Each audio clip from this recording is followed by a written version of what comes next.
The Francis Scott Key Bridge, a signature bridge of Maryland, opened on March 23, 1977. It connected I-695, the Baltimore Beltway, across the Patapsco River between Hawkins Point and Dundalk, serving as a vital harbor crossing in the Baltimore Metropolitan Transportation Network. It was a critical link in the regional network, carrying an average annual daily traffic of over 33,000, and the primary route for vehicle transportation hazardous material. On March 26, 2024, the main span of the bridge collapsed after a disabled container ship struck one of its supporting pillars. This tragic event resulted in the death of 6 construction workers. The collapse of the Key Bridge significantly disrupted urban transportation networks, not only within Baltimore and Maryland, but also along the busy East Coast transportation corridor. Unlike the I-35 bridge collapse in Minnesota in 2007 and I-95 bridge collapse in Philadelphia in 2023, which had primarily local impacts, the collapse of the FSK bridge presents a unique challenge due to its singular location and insufficient alternative routes. The Smarter Center took the lead on assessing the aftermath. An in-depth analysis of the regional impact of the FSK bridge collapse using all 8 consortium members, Morgan State University, University of Maryland, University of Delaware, University of Pittsburgh, University of Virginia, Virginia Tech, Howard University, and University of West Virginia. The study aimed to conduct a comprehensive study of Key Bridge collapse to assess its impact not only within the immediate vicinity, but also across the entire Mid-Atlantic region. This study involved detailed data collection and analysis to gain comprehensive insights into both the immediate and long-term effects on traffic, environment, infrastructure, and economy.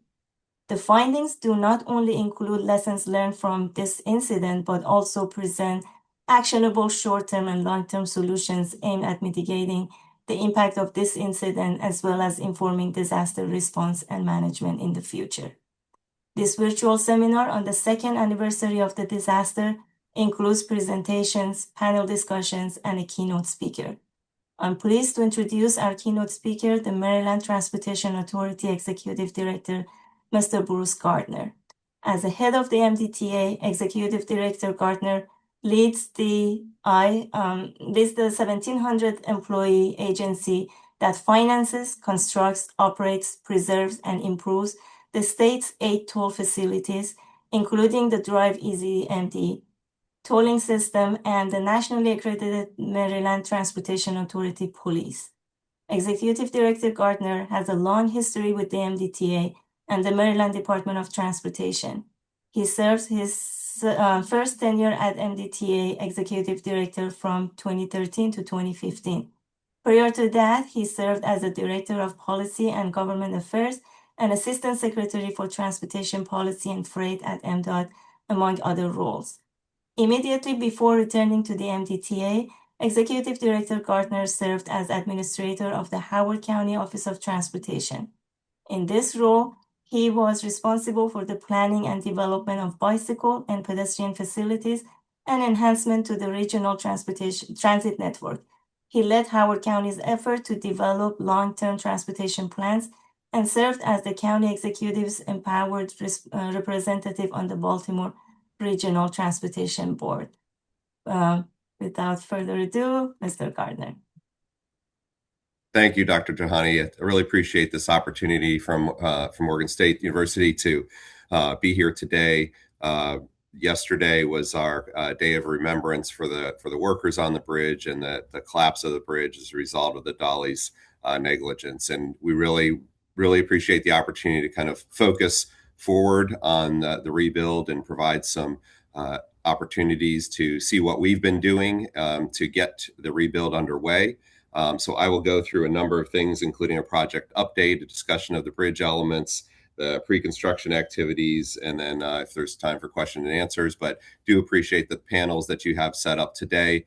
The MDTA in our position is focused primarily on that bridge rebuild, but we rely on our partners both at Maryland Department of Transportation, Assistant Secretary Green here with us to talk about some of those efforts later this morning, as well as our regional partners, including your university and the network that you have and, with the center. So without further ado, I will go into the presentation that we have. It is a pleasure to do so on behalf of Governor Moore, Lieutenant Governor Miller, and Secretary Thompson, as we kind of describe our efforts to this audience right after doing so much with the media.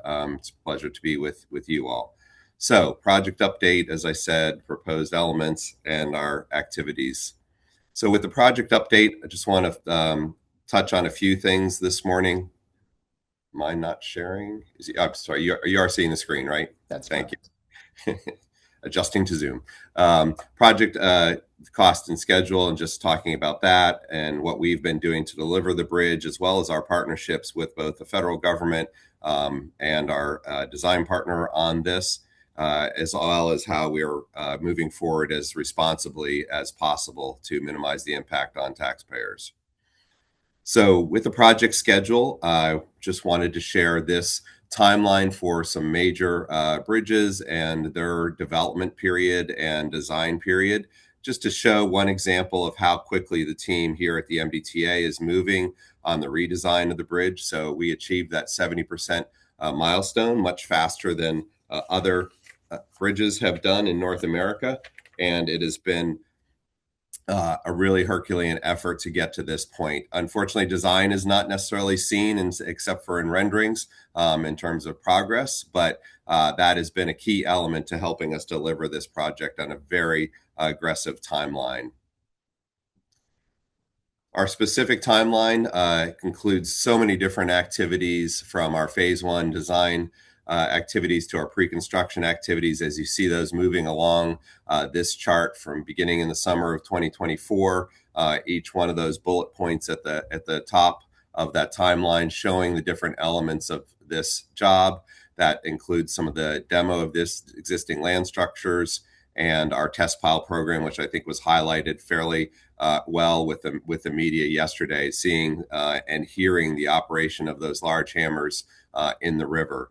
They also saw trestle construction that has begun out on the river to help with the eventual build of the bridge, and the pylons that are going in now will be part of the permanent bridge, but and that activity will continue for quite a while.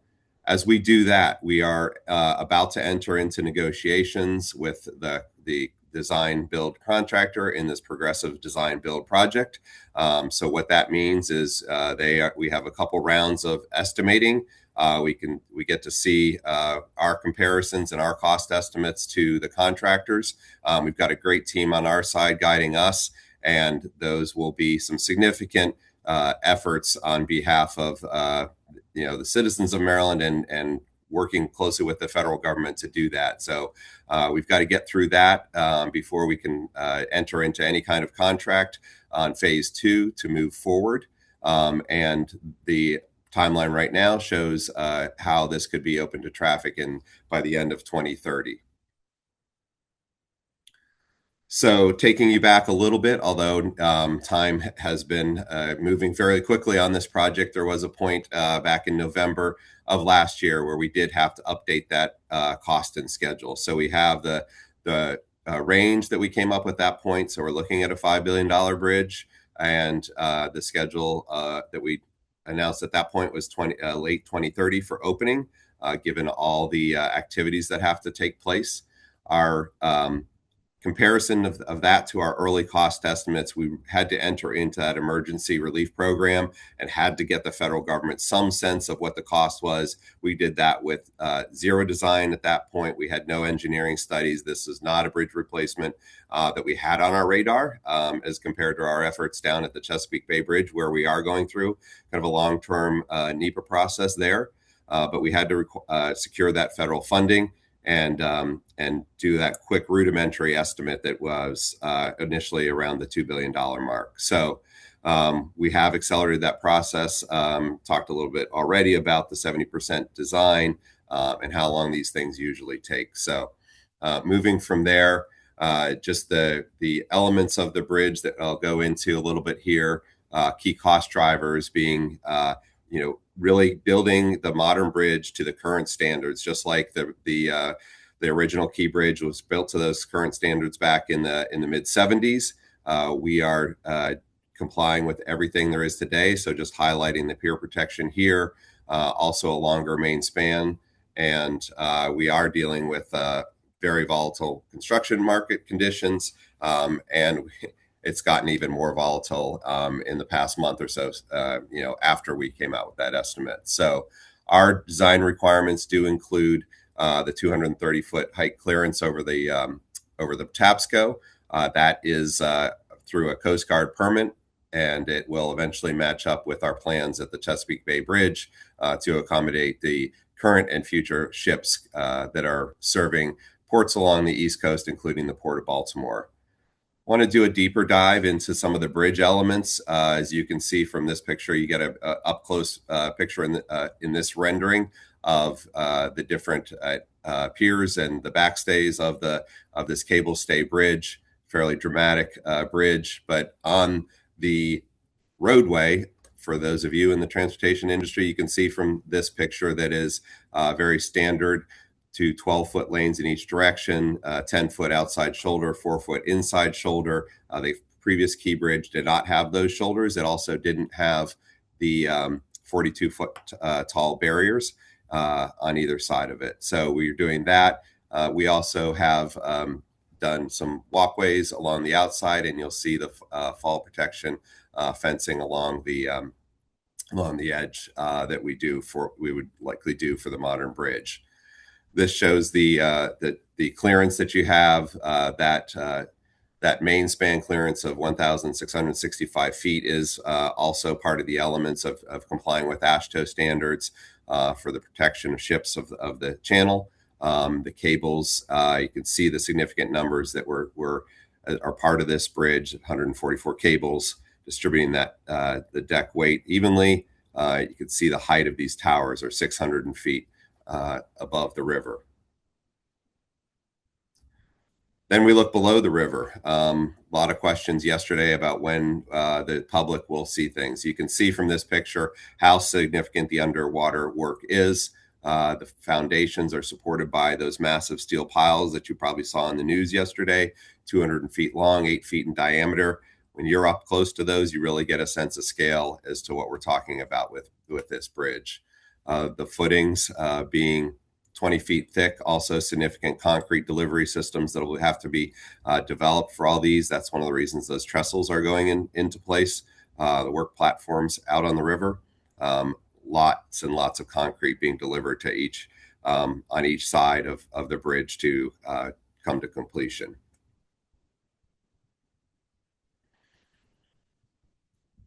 The cable stay bridge foundations are another main element with this. Originally, when we were early on in the design, we thought we might only need one of these back tie-down piers. It turns out that after that got into design, we needed two. So that has factored into the cost of the bridge, but they are significant elements as well, and they really highlight the effort that's going to go into this bridge. So I want to turn to some of the pre-construction activities. So with a progressive design build, the project does have the ability to get work in early packages underway with our design build partner. And that's what you've been seeing in terms of this activity. So initially starting out on the design, as we went through that design, different decisions were made in about 8 different pre-construction work packages. We've shared those and had approval from our board as we've gone along in this process. But I'll start through at the beginning.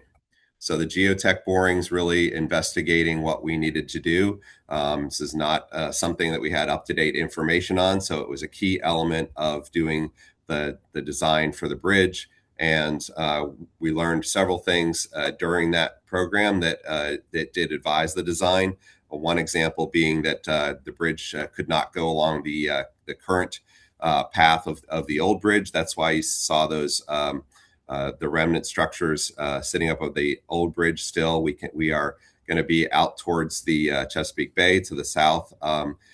Due to some of the geotech findings and in the river bottom. That was a shift during design that really highlights the value of the progressive design build process. Really interesting wind tunnel testing that actually helped us fine tune and reduce the cost of some of the design elements when they realized that they didn't need certain things for stability on the structure. Scour testing, this was in partnership with Federal Highways at their lab, but really going into detail of what's going on underneath that river bottom. So some of you in the academic community can appreciate this. I think it is quite interesting to those of us that aren't engineers, but it's just not something that anyone in the public is going to see or appreciate, except for knowing that it's been done in a responsible manner as we've gone through this design. Touched on this earlier with the mechanical demolition. So we went through and took out all those land structures. That began in July of 2025. It was just completed recently.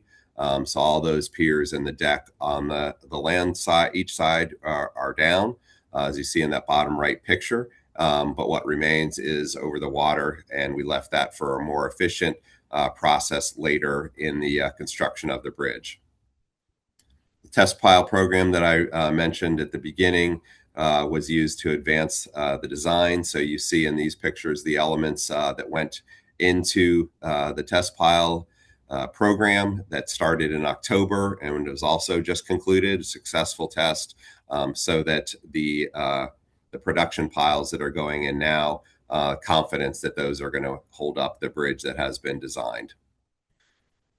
This is an image of the trestle that's being constructed, so you can see how it integrates with the eventual construction of both the transition tie-down pier and that main pylon to get the work out to where the concrete needs to be delivered. So Joe will talk a little bit more detail about engagement, but just highlighting a few things on the efforts that we've taken, because what we know in this process is that the loss of the Key Bridge has been a tremendous impact on the communities around the bridge. Thanks to you, though, we'll be talking more about that in a little bit.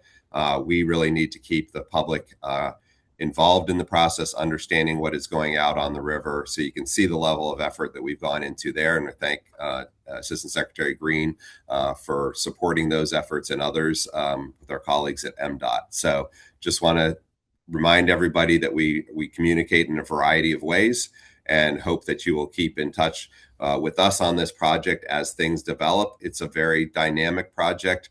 The progressive design build nature does bring out new information all the time, and it is not something we can just say we've done something right now on the anniversary and go away. We need to keep engaged. And again, thank you for this opportunity to present and offer some introductory remarks to all of your presentations this morning. Thank you very much, Mr. Gartner. Now would be a good time to open up the discussion to any questions that you may have for the Executive Director, and this can come from among our panelists, of course, but certainly our attendees as well. So you may use the Q&A feature or request to speak up and raise your hand using that function as well. Give a brief moment to do that in case anybody's interested.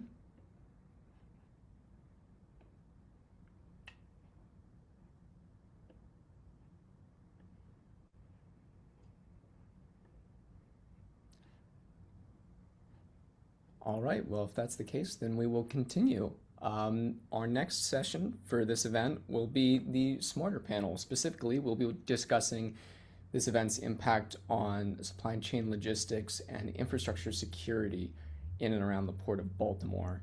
And for that event, I would like to welcome Ms. Dimitra Pirilakou. Hi, everybody. And forgive me, I just need a moment to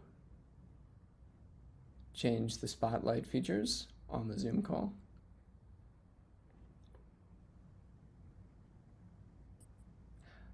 And I must ask all of our panelists to turn your video on so that I can appropriately spotlight everybody.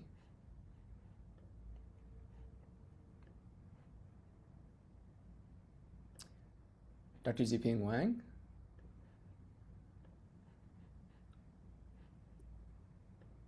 Hey, thank you. Ahmed Rababa. Yes. And we are expecting Dr. Sabalano from Morgan State University as well. Unless, Zainab, will you be joining us? I'm here. Okay, Yes, wonderful. sir. I'm sorry. Good morning. Good morning. Well, before we jump into it, everybody, I wanted everybody to introduce themselves and their contribution to the broader Smarter Keybridge project. I know that your work is distributed among a number of different tasks and focus areas, so if you could just discuss that very briefly before we begin getting into the questions I've prepared for you all. Let's start with Dimitra. Would you mind introducing yourself? Sure. Hi, everybody. Me and Mr. Baba, we have been working in the WVU team, and today we're going to be talking about the risk assessment framework we put together. The university team here also worked on a similar resilience framework that was at the planning side. And Joe, what else did you want us to talk about? You mentioned? Just your specific Introduce contributions. ourselves. Yeah. We'll have plenty to that's discuss where, more yes. specifically. So if you think that's sufficient, that's fine with me. Wonderful. Ahmad, did you want to introduce yourself as well? Yeah, my name is Ahmed. As mentioned, Dr. Dimitra, we work in the TBRA frameworks, and we're gonna discuss more about these details in coming questions. Wonderful. Dr. Wang? Hey, good morning. Thanks, Joe. I'm so happy to be here. So my name is Ziping Wang, and I'm from the School of Business at Morgan State University. My major, like a research field, is in supply chain management, and I'm so delighted to be a part of this project. So today, I'm gonna talk about the supply chain, especially about the port resilience. So. Thank you. Thank you very much. We're excited to have you. And finally, Dr. Banpe. My name is Dr. Roel Sabiano.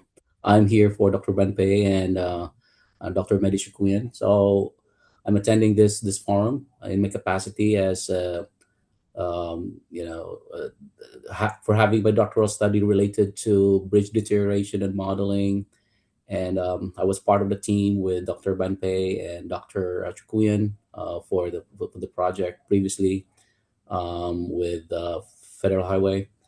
And the paper that we wrote, the project about advancing bridge health condition assessment through machine learning. This uses all the information, the data that we got from the Federal Highway website and the NOAA website. So I'm here as representing the team. Wonderful. And that certainly explains my confusion. Thank you very much for joining us, Dr. Saviano. My name is Joe Niehaus. I'm the communications manager here at the National Transportation and the Smarter Center, and I will be guiding this discussion.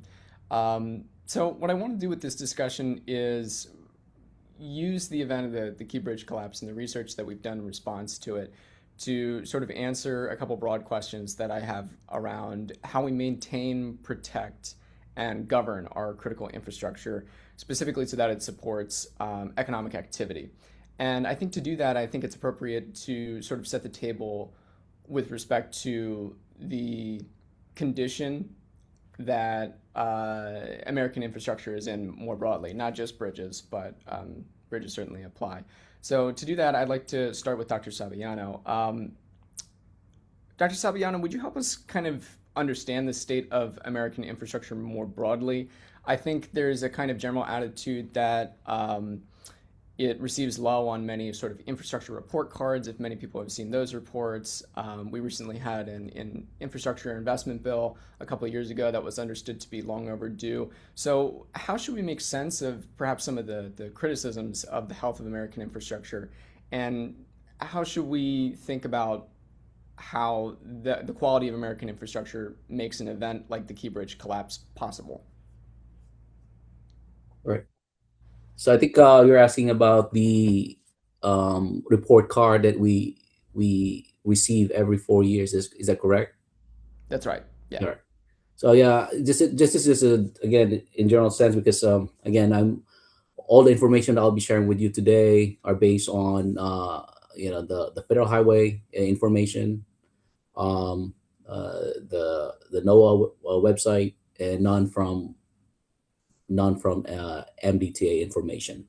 So yeah, if you look at the ASE report cards, we got the report card in 2021, and we are expecting a report card. It should be out now in 2025, and this report card does say that we do, just in general, American infrastructure is rated a little bit low. I think if I'm not mistaken, it's like a C. I'm still waiting for the final update for the till 2025, if it's not out yet. But basically, what it says is that we do have a mature transportation network. Most of our structures in the U.S. were built in the 70s and 60s, even older. And so with the growth in demand, the evolving environmental conditions, and the natural aging of assets, we do expect these bridges to deteriorate over the years.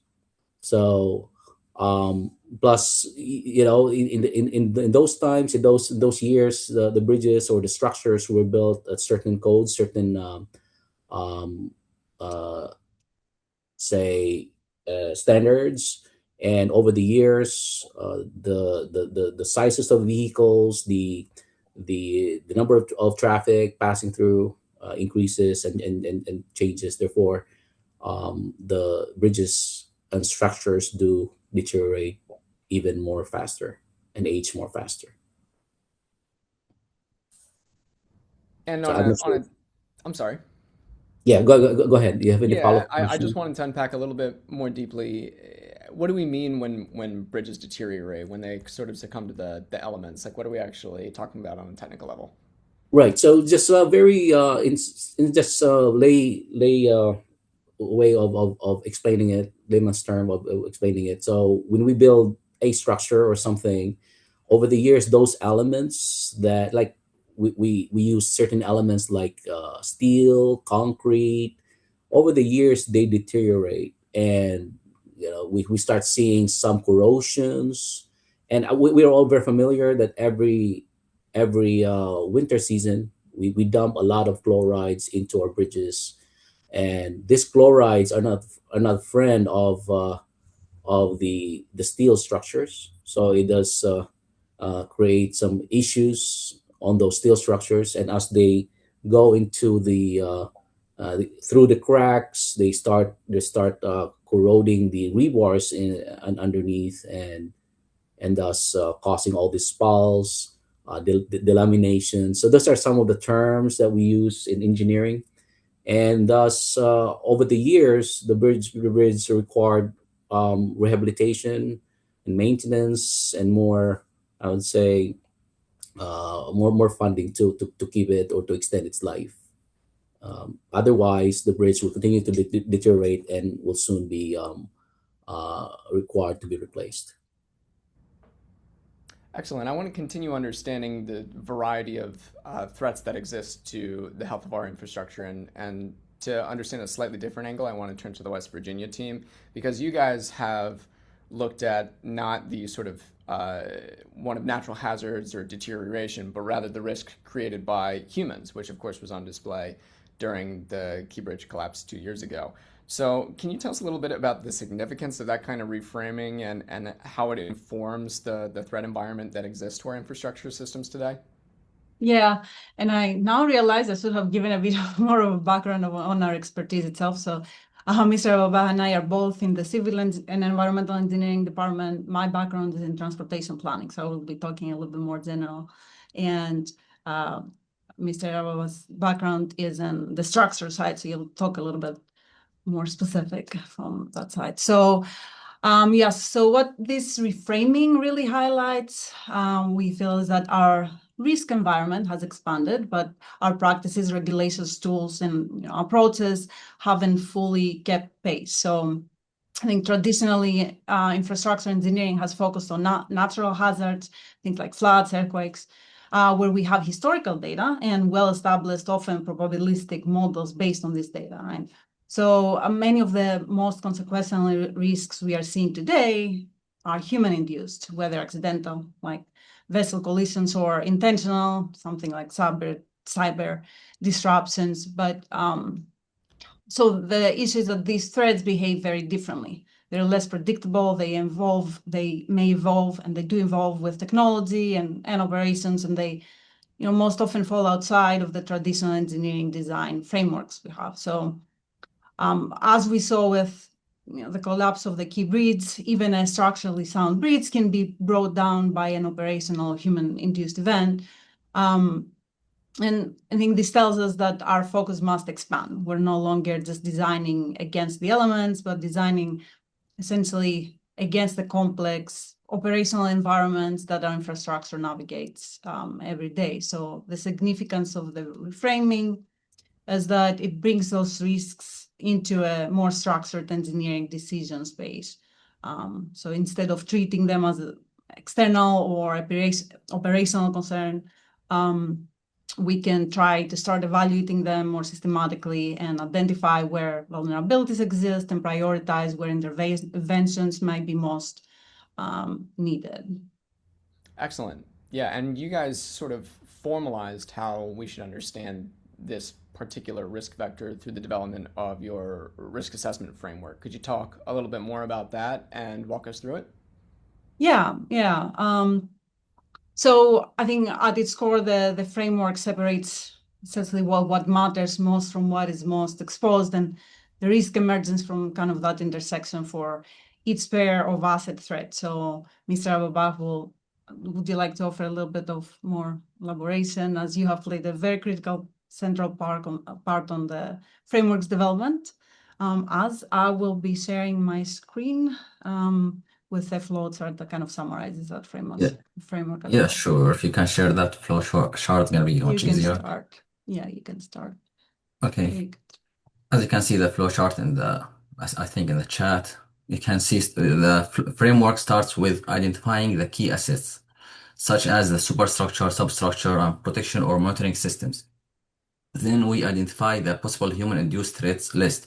These two lists can be expandable or can be modified based on each infrastructure or bridge itself. Like maybe you can, as Dr. Dimitra mentioned, we have some structures, infrastructure more vulnerable for vessel collisions or other threats, unlike different infrastructure with urban area or close to cities, like maybe more vehicles, transportation, traffic volume with that bridge. Then for each asset threat pair, we evaluate criticality, which combines two things, importance and impact. Importance reflects how essential that asset is to the bridge system, while the impact represents the consequences if that asset is affected. We used a semi-quantitative scoring system, typically on a scale from 1 to 5, with a weighted criteria to reflect the relative importance of each factor. After that, we evaluate vulnerability, which represents how likely the threat is to successfully affect that asset under current conditions. Once we have criticality and vulnerability, we calculate the overall risk by combining these two components. That allows us to quantify and compare risk across different asset threat pairs in a consistent way. The final step is to evaluate mitigation measures. We have provided some measurements like adding pair protections, fenders, dolphins, or maybe new policy regulation for the ports, maybe tugboats, making it mandatory for our case, like in Baltimore Port. Also, we assessed how different protection strategies reduce vulnerabilities and then recalculate these risks.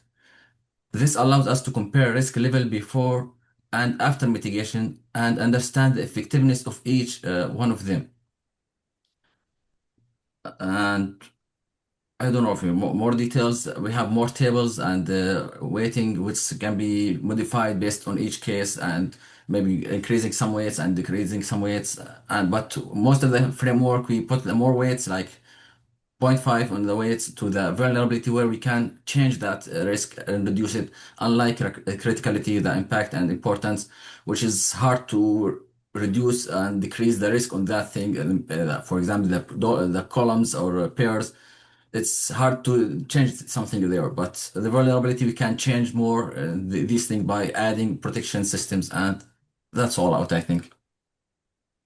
Thank you, Ahmad. And I'll note that upon publication, we'll have much more fidelity for this aspect of the report on our website and in the report itself. But just to make it really concrete, once you have those risk assessment values, what do those values mean for engineers and policymakers? How should they operationalize those outputs? Yeah, sure. As mentioned, like we're gonna have risk assessment, risk values for each asset threat by itself. Like we ranging from 1 to 25, since we have the criticality 1 to 5 multiplies by 1 to 5 to vulnerabilities. So the 25 is gonna be the highest, and whenever we go lower, it's gonna be like more safer asset, and we can just prioritize the highest risk and like effectively use the material we have to protect the bridge within the budget. Excellent. And I want to introduce sort of what I understand to be sort of the last piece of this puzzle, which is one of governance. Who has authority to make decisions around this, who's responsible when things go wrong, who gets what, how, and when, those sorts of questions. And for that, I want to turn to Morgan State's Dr. Wang. Dr. Wang, what is the relationship between the public sector and the private sector have to do with managing economic risk like the kind posed by these sorts of accidents? Can you sort of introduce us to this topic? Sure. Thank you, Joe.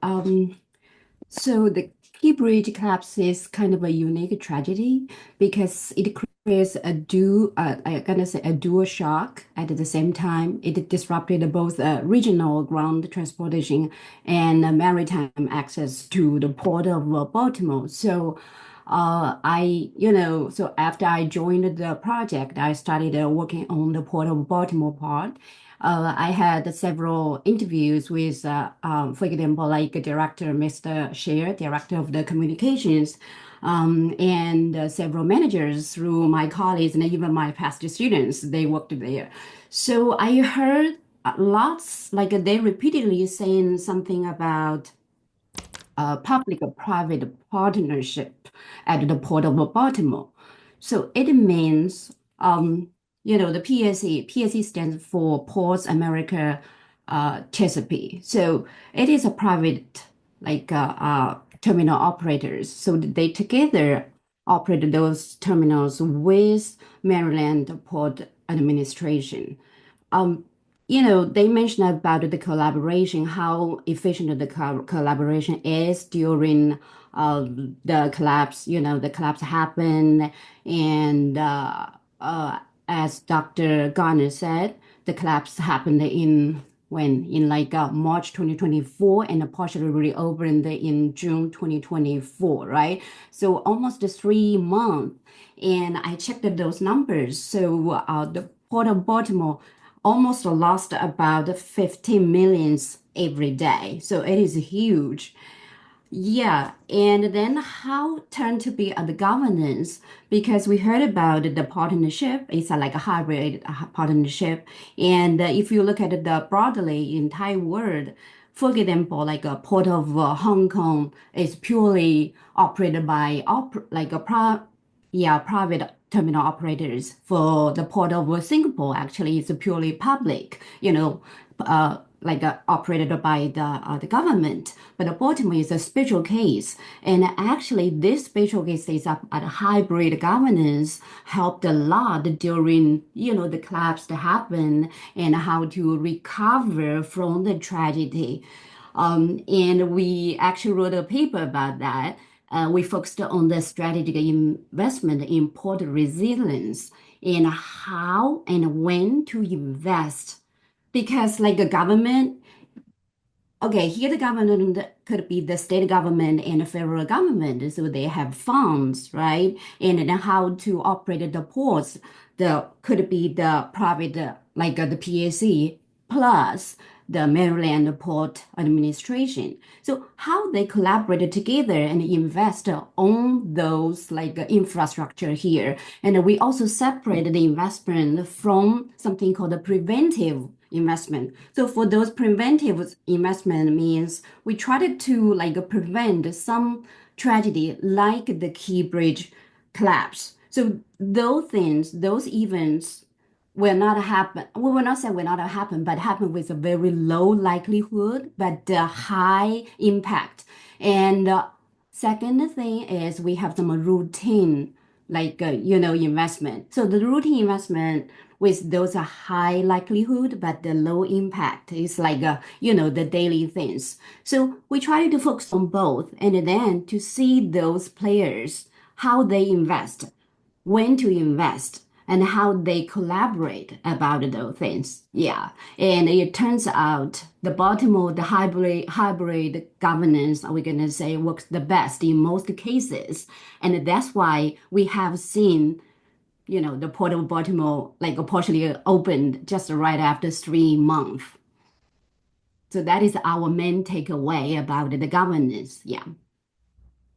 That's very interesting. And is there something about the sort of decentralized nature of ownership, the fact that you have many different actors involved, kind of jockeying with each other? Like, I unpack sort of the incentive structure for the different actors involved. Help us understand why it is so valuable to have this hybrid model.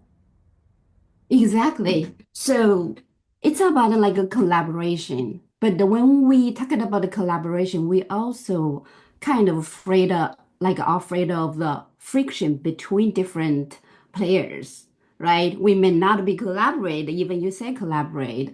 Uh, and we, through our model, we find out if they are some frictions like existing, yes, this hybrid model could work worse compared with the pure public model or pure private model. In some cases, yeah, it is true, possibly. But however, so this is back to about how can we use the government's mode in a very effective way or the effective way, and how to design the mechanisms between those players. And I'm gonna say Port of Baltimore actually is doing a great job. Excellent. Well, we'll take the good news when it comes, right? Thank you. Yeah, I had like many interviews with them. I heard a lot about, what they are doing and how those governance, it's like a system works. So I'm gonna say it is working actually. Yeah, but there is always kind of, I'm gonna say, a room to improve to make like a more efficient design from the perspective of mechanisms and also the contracts, all those things. Excellent. Yeah, I want to return more to those solutions and improvements in a moment. For the moment now, though, I would like to return back to Dr. Salviano to tell us about his solutions, again, getting to the more technical and physical aspects of bridge health. So, Dr. Salviano, would you please tell us a little bit about the protocols you developed in your research tasks to evaluate the health of bridges? I understand you developed a sort of health index so that we can understand more effective safety interventions. Yes. Thank you again. So in FHW website, there is a bunch of data. So each year, all states submit the work or their inspection report to FHWA, and FHWA make this available to the public via their website. So we have the SINA, also known as the Structures Inventory and Appraisal Data. These are all records of all there are over 100 items there, and this is based on the 1995 coding guide. So states each year report all this information as part of the reporting to FHWA. And so this tool that the team has developed is actually based on that, and plus the information that we also got from the NOAA data, climate data. It's also available in their website. So all these information that the team use are all public information. So basically, based on the information, the SNA data, there is a few items there that we use, we identify that can help us predict the deterioration of the bridges. It's called the BHI, Bridge Health Index, which is actually an aggregate of the conditions or information from the deck, superstructure, and substructure ratings, and we come up with one number. With BHI, it's based on it's being used by other states as well, with minor changes on this study. For this study, we use that BHI to calculate the ratings, and that rating then is used to calculate previous ratings and predict future ratings using a machine learning techniques.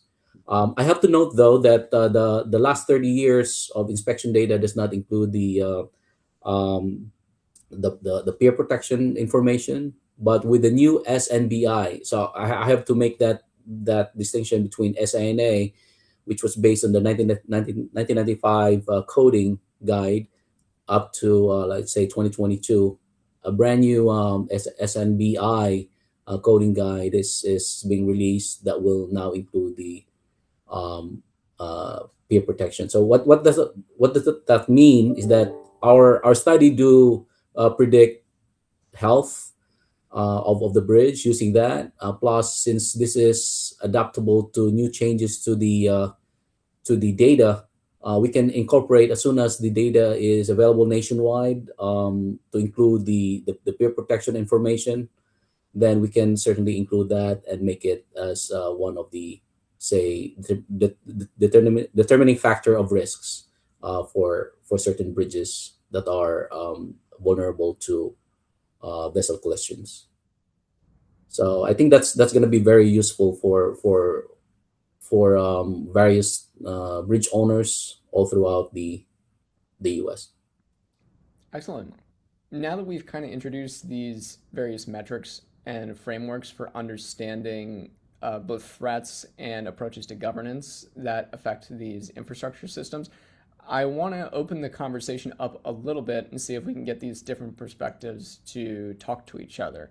So my first question in this respect, and perhaps this is most appropriate for the West Virginia team and Dr. Saviano, is I suppose looking to the future, it seems like we might be seeing a shift away from natural threats as being sort of like the locus of engineers and policymakers' understanding of threat towards infrastructure, and towards human-induced ones, like the ones we saw for the Key Bridge. And the logic here is that our structures become more effective and sustainable, and like material technologies improve. Threats from humans remain constant or may even accelerate. Do you guys agree with this assessment? Like, how do we think about the relationship between human threats, natural threats, and how policymakers should respond to the balance between the two? Right. So okay. Go ahead. You can go ahead. Okay. So just for our point of view, or for the team, we're not seeing a clean shift of from natural threats to human-induced ones. Our work does show that the bridges are now experiencing new combinations of environmental operational conditions that differ from when the bridge was built, and you can probably see that I think everybody knows that in the old times we have some codes to follow, and then now the codes have to be updated because of the changes in climate variables, or volumes of traffic, or it could be risk of vessel collisions.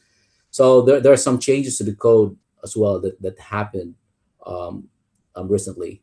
But like I said, we're not seeing a clean shift from the natural threats to human-induced ones right now, but rather more on the combination of environmental and operational conditions that differs from when it was originally designed or built.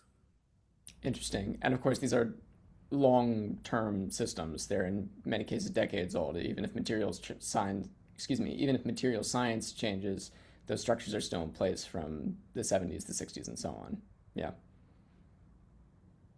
Yeah, and I would agree 1,000%. And I would also frame it in practice as it's not it's not an expansion or looking at someone, it's more like a shift in our perspective. So natural hazards are still critical, important, but we're seeing that human-induced risks are becoming more prominent relative to our ability to manage hazards in generally through our past designs.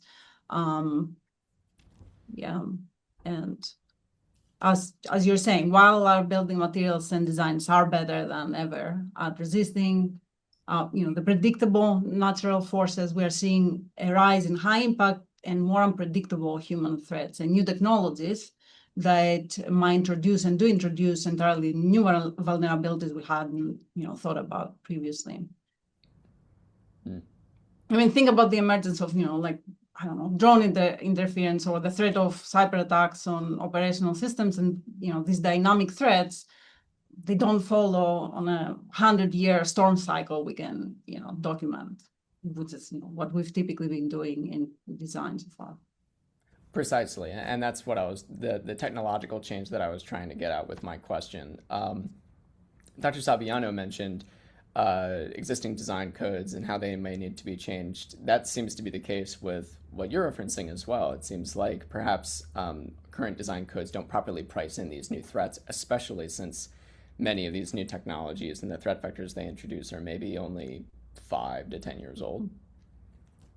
Yes, yeah, that is our observation as well. And a new guide, as we've been seeing, is more closer, as I previously mentioned. We do some changes, but the changes we see are so far mostly on focusing more like network level prioritization. So deciding, say, which breeds among a full network we would focus on or invest in.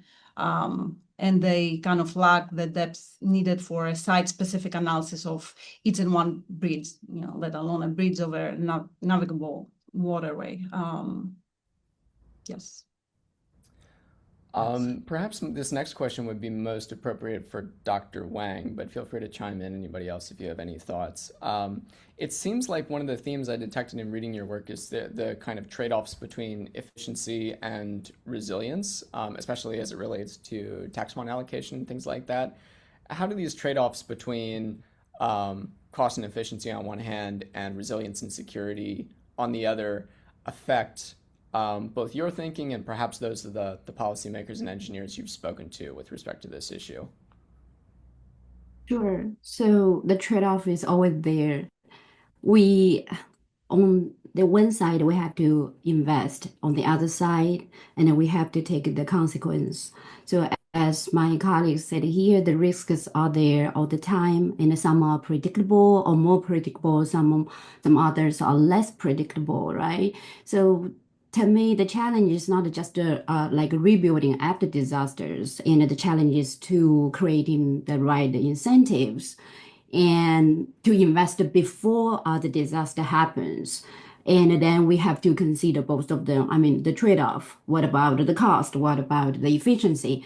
And actually, this one exactly brings the public, like a private partnership again into that, because private always they go with efficiency, right? And the public, we always put our human beings to be side, and like well-beings to be the focus. So how to combine those, and this is the beauty of the partnership here. So yeah.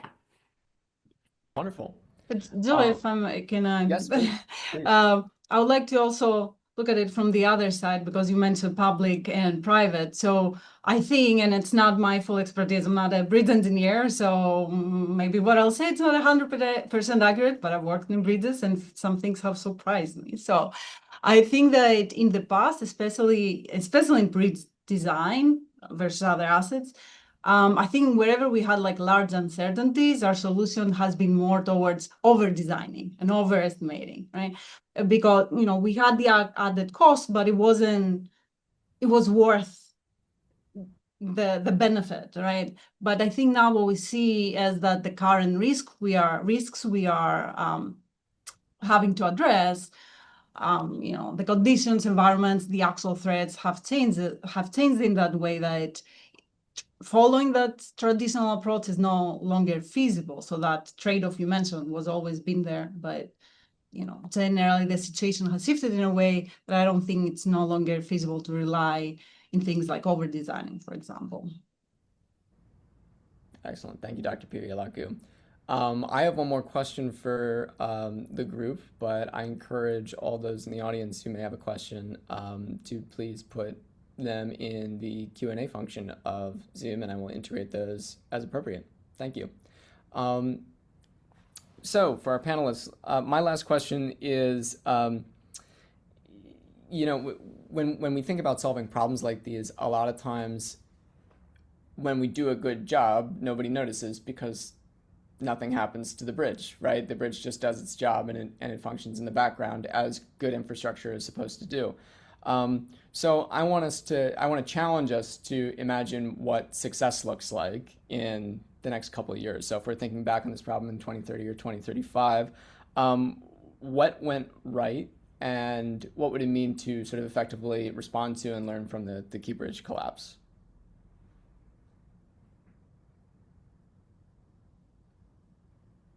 I can jump in. Oh, Okay. okay. Same thing. We're have the same mind. I'll go Yeah. in first then. Sure.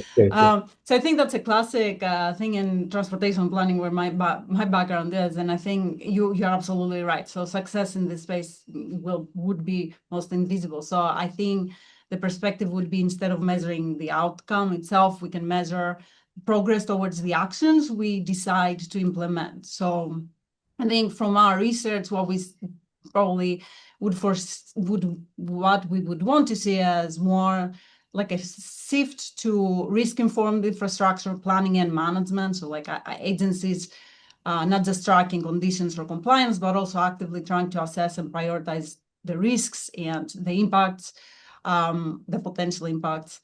And second, and I think some other panelists touched on that, better integration across domains and across collaboration and across agencies. So in multiple research with projects, we've seen that always rises as a kind of key thing, that collaboration across the agencies.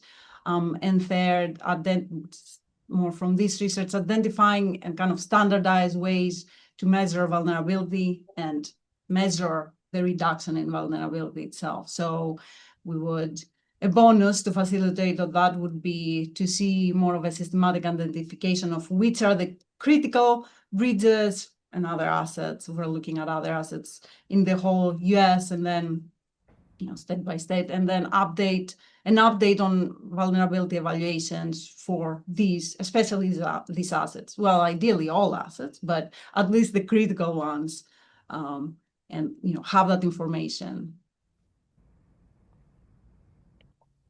All right. Okay. On our end, our team thinks that success would mean that in the future, you know, the bridge owners, regulators, and operators are no longer surprised by any kind of risks, right? We're trying to, because I understand that the incidents like when a bridge collapsed, is either caused by deterioration or caused by vessel collision or any other risks. But I think what we are foreseeing in the future is that we would say it would be a success when all the data, all the information, SINA, SMB data are up, you know, as they are updated, and risk analysis has been updated as well, and that in the future more and more agencies will use a data-driven predictive tool, and that all this information can be used to predict or to forecast any possible risks that are included in in this in these models. And with that, we probably would update it as changes. So I think the models that we will have in the future are more adaptable to the changes in operational climate or environment, so that we can capture all those risks that are coming our way. So, what I have learned from this project and for the future, I'm gonna say resilience is everything. So one small damage, this is definitely not a small damage, but I'm gonna say one small damage gonna impact everything. So we will try to build a resilient system, and we really needed to think about where to invest, how to invest, what should we do to prevent the disasters. Yeah. Wonderful.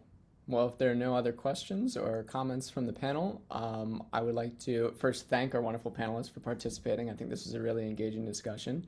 And now we will transition to the next part of our program, which will be smarter research presentations. And for that, we will turn to Dr. Terry Yang, Dr. Di Yang, and Dr. Hesham Raka in that order. So I would like to invite Dr. Terry Yang to turn on their camera so I can spotlight them appropriately.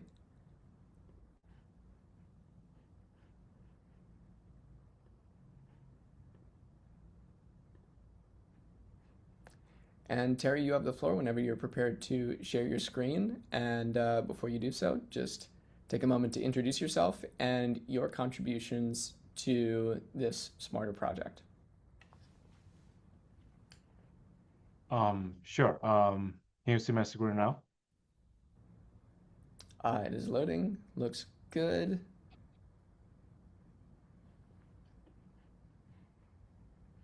It's not in presentation mode though. That is true. Oh yeah. Let me just get it to the presentation mode first. Wonderful. Thank you. Looks good. Oh, okay, cool. Good morning, everyone. My name is Terry Young. I'm currently a social professor in University of Maryland College Park. And for this project, I mainly focus on the study of the mobility impact after the Key Bridge collapse, and um, a little bit background about the study over here. So after the Key Bridge, we collaborated with Morgan State, and we got a NSF Rapid grant to start a kind of a shorter impact after the Key Bridge.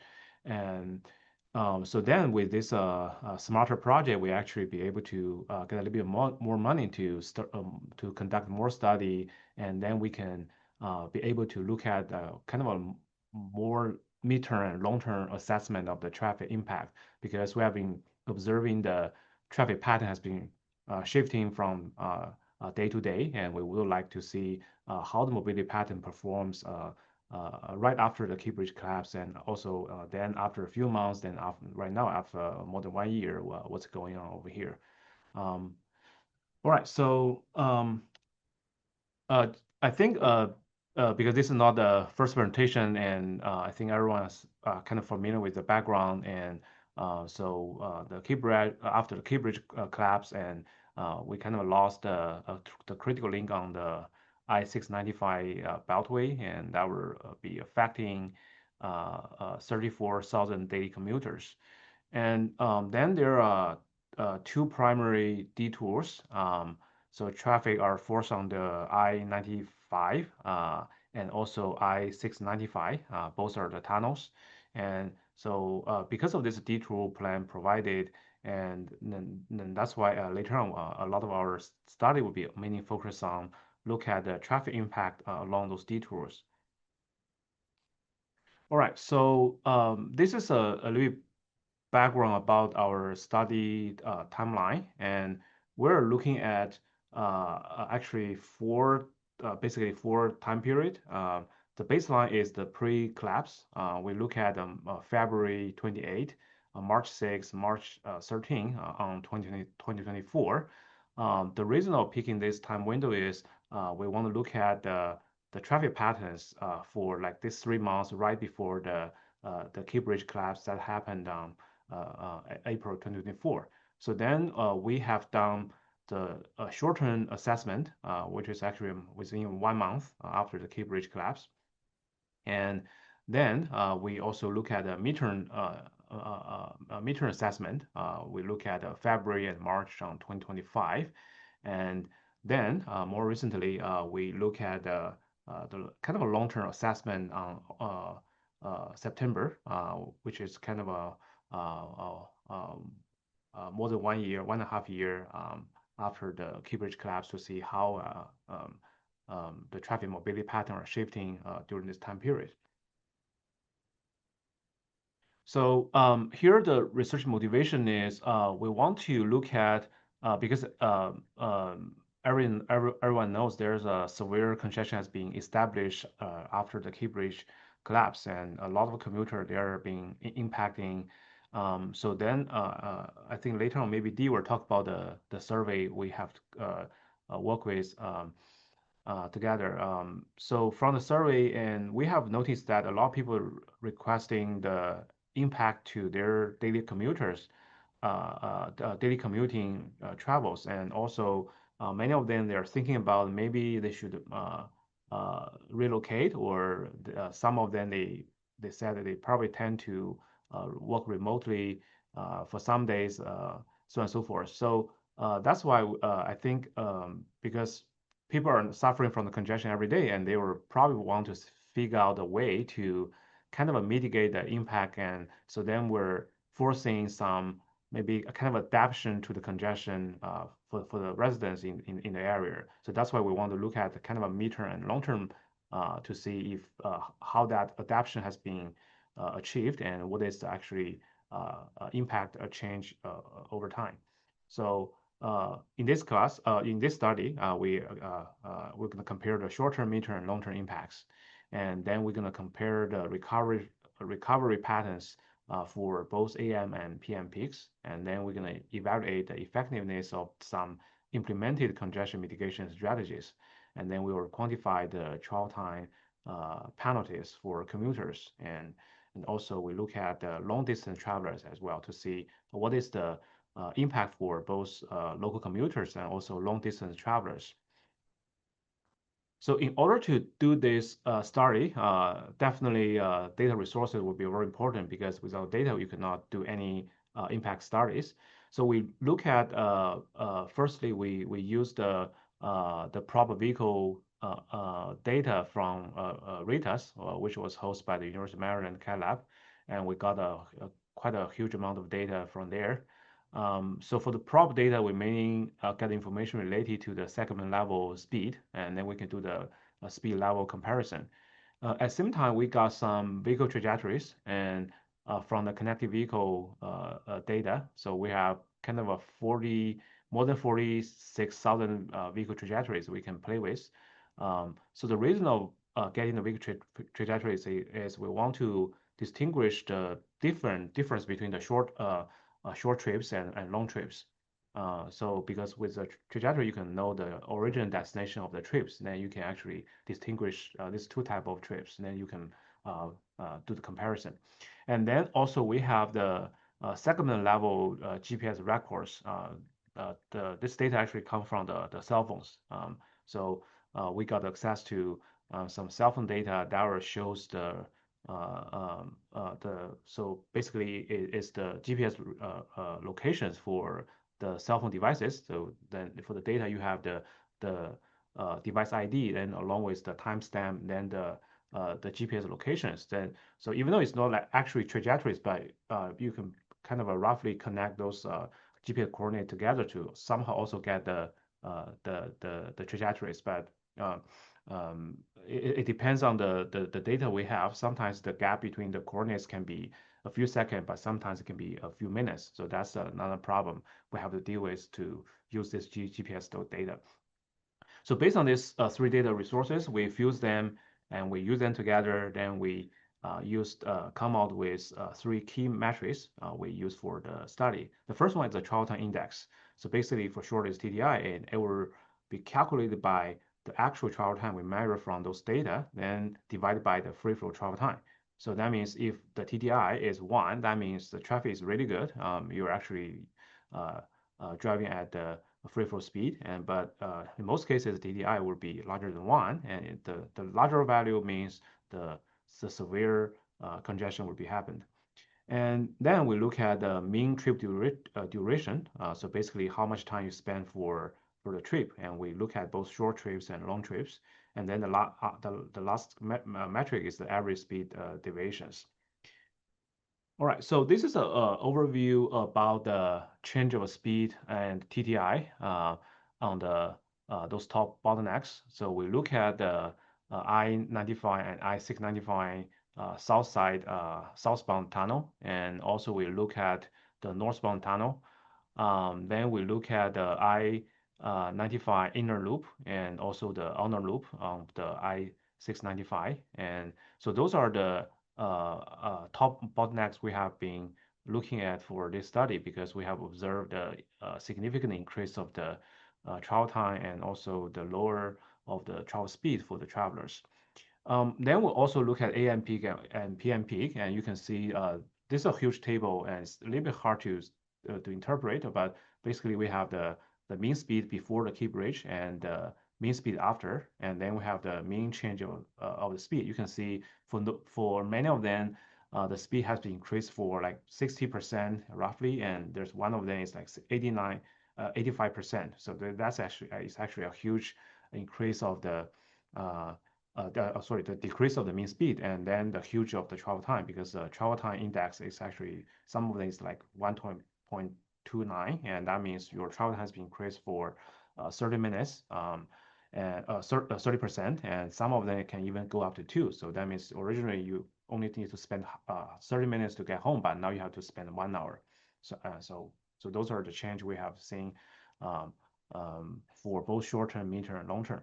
But we'll dig into some comparison over here to see how congestion actually being changed over time. So for the original traffic pattern in the AM peak, if we look at these two particular bottleneck, the I-95 and I-695 southbound tunnel, and along with the I-95 inner loop and I-97. So we have observed some gradual recovery.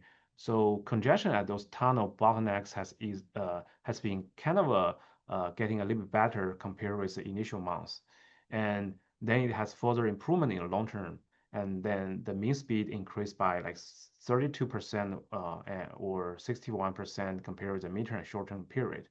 So by looking at the data, so the first column is the short-term.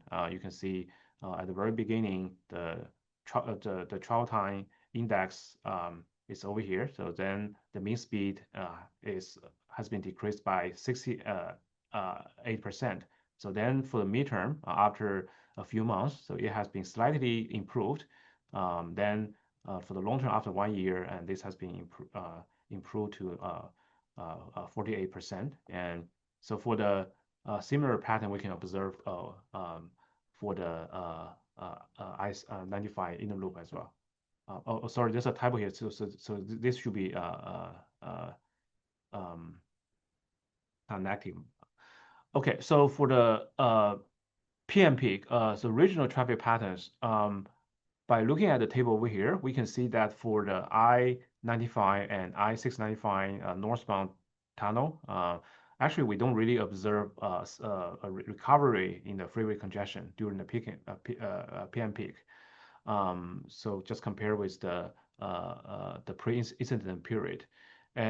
But for the I-95 and I-695 northbound tunnel, we can observe that the mean speed and travel time improved in the long term compared with the short term and mid-term period. So that means people actually may start to change their driver behavior, departure time, or some of them choose to do the remote control that make the average speed slightly better.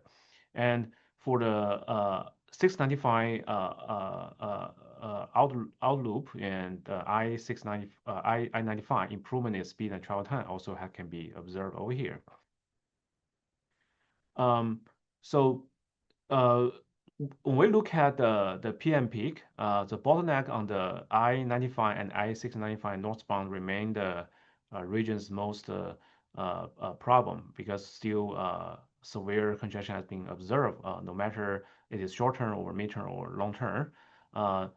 So the AM peak has been slightly improved, but PM peak will still remain the problem. So that means AM peak is slightly getting better after 1.5 years, but the PM peak will still be a problem.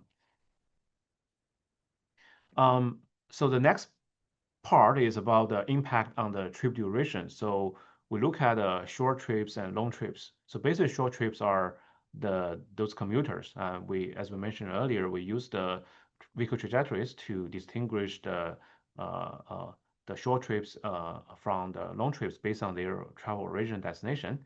And for the for short trips, for those majority of those commuters, the mean travel duration has been raised from kind of a 19 to 30 minutes. So that's about 60%, 59% more specifically. And then after 1.5 years, it kind of gets stable at 25.5 minutes. So so it's getting slightly better. And for the long-term trips, the duration rise for about 13% initially, but return to the baseline level after 1 year. But it doesn't mean the long trip will tend to be better, because long trip usually the base travel time is actually longer. So for the same delay of, let's say, 30 minutes, the percentage reflect on the long trip will be smaller. So just make sure everyone don't get confused by those numbers. We tend to get a smaller number of the percentage increase for the long trip duration, because the same number of delay will actually because of the base travel time is larger. So then the same amount of delay will actually contribute to a smaller percentage for the long trips.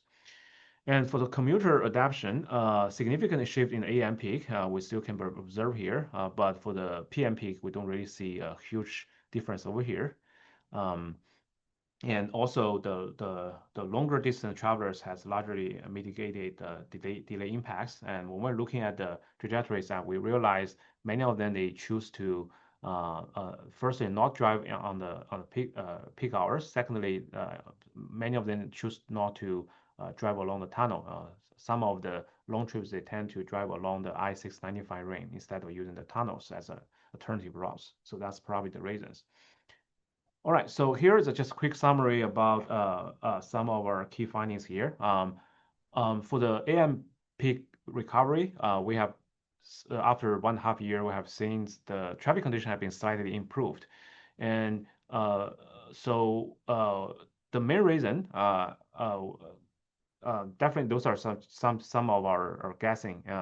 I think later on there's a Dee will probably present a survey as well. So I think the teleworking will definitely contribute to the AM peak recovery, and because somebody choose to do work from home after the key bridge, and also I think the local government and also some company, they also announced the flexible working policy for their workers after their employees after the key bridge collapse. And I think there's a bunch of companies, they actually even allow their employee to work from home for 3 days per week. Some of them allow them to work from home day for 2 days, for example.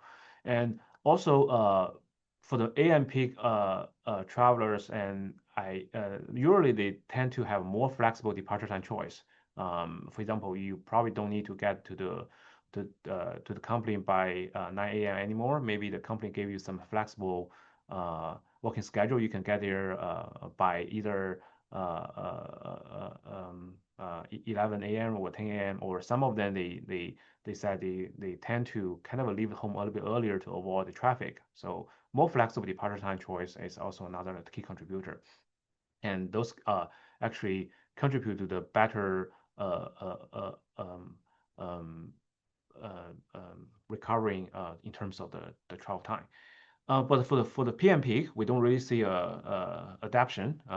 Probably one of the reason is um, people don't really have a very flexible departure time choice over here, and they have to go to pick up the kids. They have to go to the restaurant. They have so on and so forth. So they tend to have a more fixed travel patterns, which is actually very common.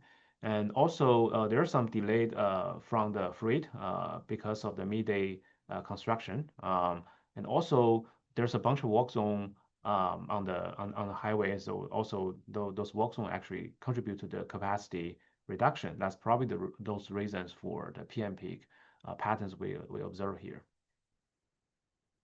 Okay, so for conclusion, the traffic is getting slightly better in the long-term run, but still remain very congested compared with the pre-class conditions. And AM peak bottleneck tends to be much better compared with the PM peak. And also with those during the PM peak hours with the tunnel bottlenecks, and they're experiencing about like 50%, even more than that, a higher travel time compared with the case before the collapse. And mitigation strategies has been effective in some way, but it's not sufficient enough to completely recover the traffic pattern compared with the before case. All right, I will stop here. So for Joey, are we going to answer question right now, or are we going to leave the question later? Yeah, feel free to ask any questions now. You can use the Q&A feature in Zoom. You can raise your hand if you'd like to ask using audio. I'll wait for just a minute.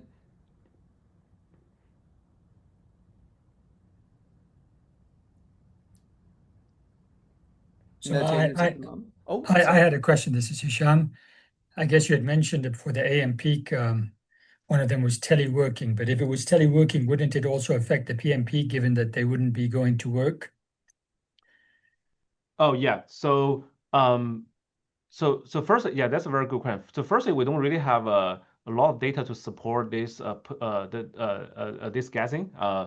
But we do notice there's a news saying that some company or also even local government they allow their employees to do the teleworking. But you made a very good point. So if they're doing teleworking, they're not going to campus. They're not going to the company in the morning. So that means they're not going to traveling in the afternoon. But for the PM peak, I think one of the reasons is so for example, for some of them, even though they're not going to the company in the morning, but is they probably still have to go to pick up their kids from the school, or they probably still have to go to the restaurant to have dinner. So that's making the PM peak or travel pattern not that flexible compared with the AM peak. So that's just our guessing based on the other travel patterns we observe in other places in Maryland or in general in the US. But yeah, we don't really have a lot of data to support that statement.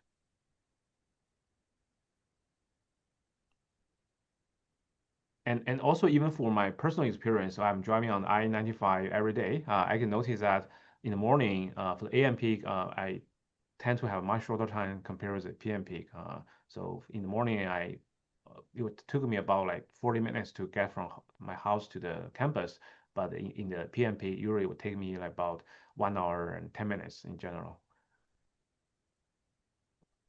I think there's another question in the Q&A. That's right. It's kind Yeah. of similar, actually. Mhm. One of our attendees is sharing a personal experience Mhm. living in Anne Arundel, working in Harvard. Oh, She goes yeah. in early to avoid traffic. I'm not sure if you can read this, Terry, if you want to address it. Yeah, so I think there's a comment from Amy, and I live in AA and work in Hartford, and personally came in earlier to avoid traffic, but don't have the flexibility to have to leave earlier. So imagine I'm not the only one. Curious, this is count for some difference in AM peak and PM peak. Yeah, I think thanks for the feedback, and definitely if there's a lot of employees like you and you kind of get to the working earlier, but you don't allow to leave earlier, then yeah, that's also you're definitely will be counting towards the PM peak, but you kind of avoid the AM. And another question from our fellow panelist, Joanna Green. Is it possible that some people are staggering their commute, but PM is higher because of an evening errand? Yeah, I think that could be possible. So basically for this study, here this is what we observe from the data. So, but in terms of what is actually the main reason or cause of that, and definitely there could be different type of reasons. And what the best we can do is we based on the news or some information we got from the commuters, we try our best to guess what are the reasons. Yeah, but definitely that could be possible.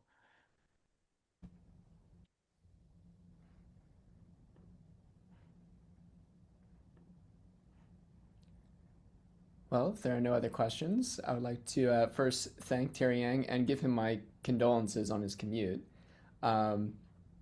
And we will now transition to our next presentation from Dr. D. Yang of Morgan State University. If you could please introduce himself and tell us a little bit about his contributions to the project. All right. Thank you, Joe. So let me share my screen real quick. Can everybody see it? That's right. Okay. All right. Thank you, Joe. So hi, everyone. My name is D. Yang. I am an assistant professor in the Department of Transportation Urban Infrastructure Studies and also affiliated researcher with the Smarter University Transportation Center at Morgan State University. So basically, I think like Terry mentioned multiple times, I think my talk today will be mainly focused on presenting our findings through distributing surveys to understand the traffic behavior impact after the Key Bridge collapse. So first things first, I would like to acknowledge the collaborators of this research, including Dr. Mansouri Jahani, Dr. Terry Yan, and also my PhD student, Tie Shen. And for the survey distribution, as if if you have any past experience, it's not a easy effort. It involves a lot of it involves collaboration from different parties, and so I would like to thank several people for their tremendous support in this process. So first of all is Miss Crystal Medley, who helped distribute the survey through her connections with the church and congregations. And also, I would like to sincerely thank the students, for distributing the physical survey flyers on the street and drive to the local community, including Benga, Baya, and also Devon. And also, we would like to thank the Commuter Choice Maryland for the tremendous support in distributing the surveys through their social media platforms. And then finally, I would like to acknowledge support from the National Science Foundation and also the Smarter University Transportation Center. So like Terry mentioned, we got an NSF Rapid award after the Key Bridge collapse, which basically supports us, the initial effort of the data collection. And then with the continuous support of the Smarter University Transportation Center, we are able to expand our research to collect more data and do more analysis. So we are sincerely grateful for the support. So first things first, I think I'll probably skip this slide because we all know what happened. So after the Francis Scott Key Bridge collapse, basically, if you look at the past traffic impact studies, in addition to using traffic volume or traffic speed data like Terry presented, another major branch of research for traffic impact study is to use surveys, right? So we want to understand the perceptions, the travel behavior change of the local neighborhoods and communities. So this is the main focus of our research at Morgan State. We basically developed research survey questionnaires and distributed to the likely impacted communities so that we can investigate the potential travel behavior. So here today I will share some major findings that we get from this survey effort. So first things first, a little bit about the survey design. So, I mean, as you can see on the right, this is the survey flyer that we have designed from, the one of our survey effort. So, yeah, the QR code is not working anymore because, the survey has ended. But I just want to give you a view of, what we have done and how the service is, presented to the participants. And specifically, we focus on four major aspects. We look at the self-evaluation of the traffic impacts and also the rerouting behavior, basically how they get through to the other side with the key bridge collapse. And then we also look at the psychological impacts, which regarding their specific concerns and also whether or not they are, either personal social behaviors will change or their commute behavior will change. And then we also look at the social demographic, of course. And then the survey questionnaires was developed online. So we used the Quadric system to develop the survey, and then we generate a QR code and also a customized web link. So the participants can use the link to fill out the survey questionnaire with their smartphones. So regarding the survey distribution, we mainly employed three methods for the deployment for the distribution, so that we want to maximize the reach to the local community. So we first distribute the paper or the physical survey flyers to the local residents. So specifically, we targeted those areas that are probably most likely affected by the key bridge collapse. Specifically, we focus on Baltimore City area and also the surrounding counties, Baltimore County, Arundel County, so on and so forth. And then in terms of the distribution location specifically, we distributed the survey flyers at like major shopping plazas and malls, and also gas stations, bus stops, and regular trucker stops. There are some trucker stops along the I-95 highway. And then we also, went to the convenience stores, and then we put the flyers there so that the customers coming in, if they're interested, they can scan it, the QR code and do the survey. And then we also distributed some local restaurants, fast food restaurant, and also some local streets as well. And then, in addition to distributing the paper survey flyers, we also used the web-based geo-targeted social media posts. Thanks to Commuter Choice Maryland, we leveraged their platform to distribute the survey based on it's basically only targeting those areas that are most likely affected by the key bridge collapse. And then finally, thanks to Ms. Chris O'Malley, we are able to reach local churches and congregations, not only in the Baltimore area, but also in the Baltimore and Maryland, DC area, that are basically people facing long commutes that are going to the city a lot for work purposes and also other purposes. We're able to reach them as well. And then specifically, we conducted two waves of survey. The first wave was, during the summer, immediately after the key bridge collapse. It was from May to June 2024. And the second wave was conducted at the end of 2024 and the beginning of 2025, which basically marks 9 to 11 months, of the key bridge collapse. So, we want to see how, whether or not the response will change. So basically, the first wave, corresponds to the short-term impact, in terrace slice, and then the second wave, roughly corresponds to the midterm impact in terrace slice. So this is sort of a collaborated effort and also coordinated effort, so that we can compare the mobility impact with the travel behavior impacts through survey. And then in terms of the number of responses, across these two waves of survey, we got roughly 200 valid responses, after filter out a lot of invalid responses. So this is the number we get. We tried our best to reach as wider community as possible to get as many responses as possible. Now let's take a look at the results. So first of all, let's take a look at the basic characteristics of the key bridge usage, before, it's collapsed. So this part, we're going to look at the status quo when the key bridge, was there, so how people use it. So if you look at these two waves, if you look at the first wave, the largest number of response we got are from those who, sort of rarely use the bridge. But we still get a bunch of responses from daily users and 2 to 3 times a week user, and also once a week user. So I think one major challenge we encountered when we first developed this survey is that, because after the key bridge collapse, it is like very, very challenging for us to target the people who regularly use the key bridge. So that's why we got a lot of rare uses. Basically, rarely is defined like they have used the key bridge before, and then they are familiar with the surrounding areas, but key bridge is not part of their daily or weekly use.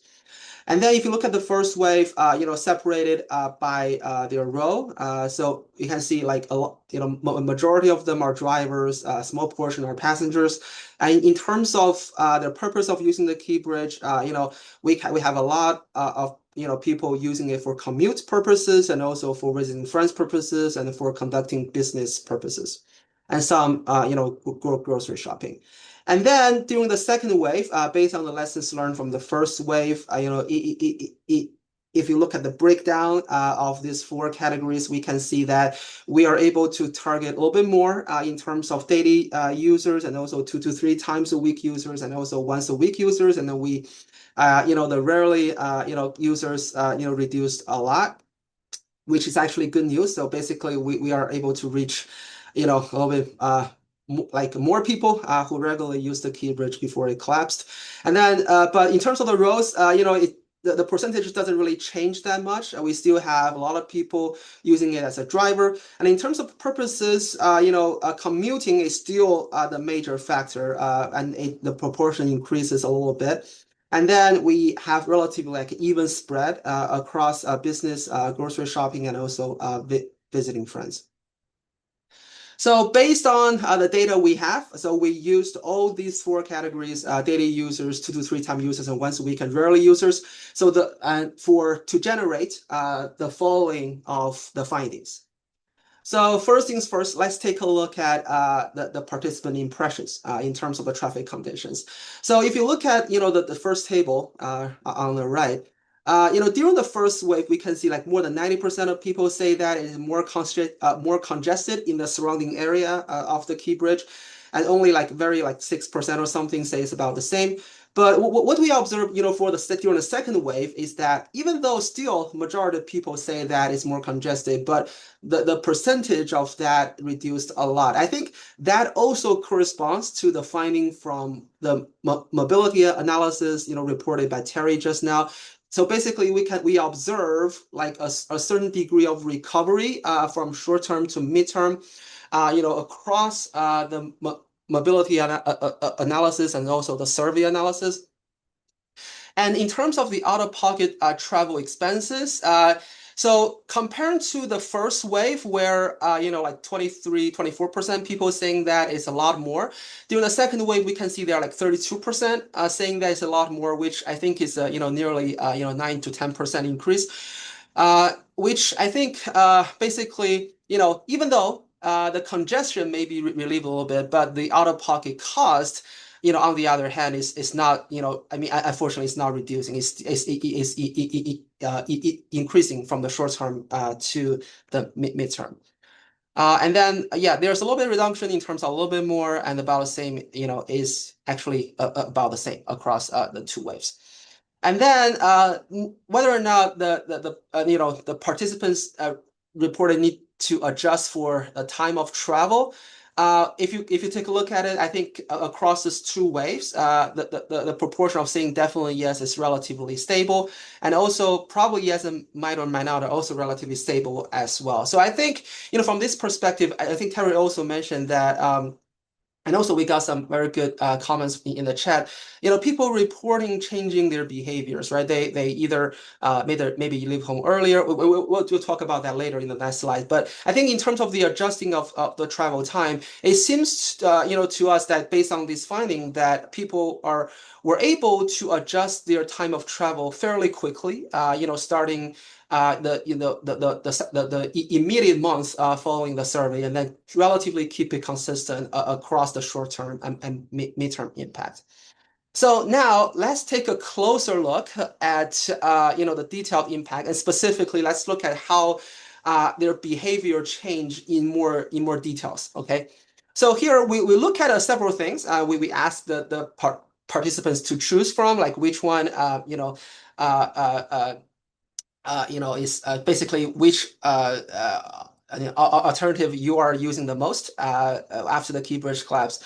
So as you can see that, throughout these two waves, overall, the order stays relatively the same. There are some discrepancy at lower orders of these options, but overall, the ranking and the order stays relatively the same. So at the top, we have the option of they have to leave home earlier, either for work or for school because of the bridge collapse, which matches very well with some of the comments we just got in the chat, because I think this is something most people, they can control by themselves, right? So they may not be able to control when they finish work to get home, but they are able to control when they leave home for work.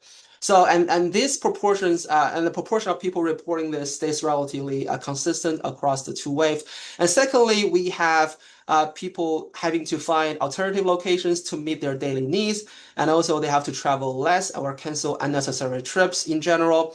So because of this, top three detailed behavior change we got.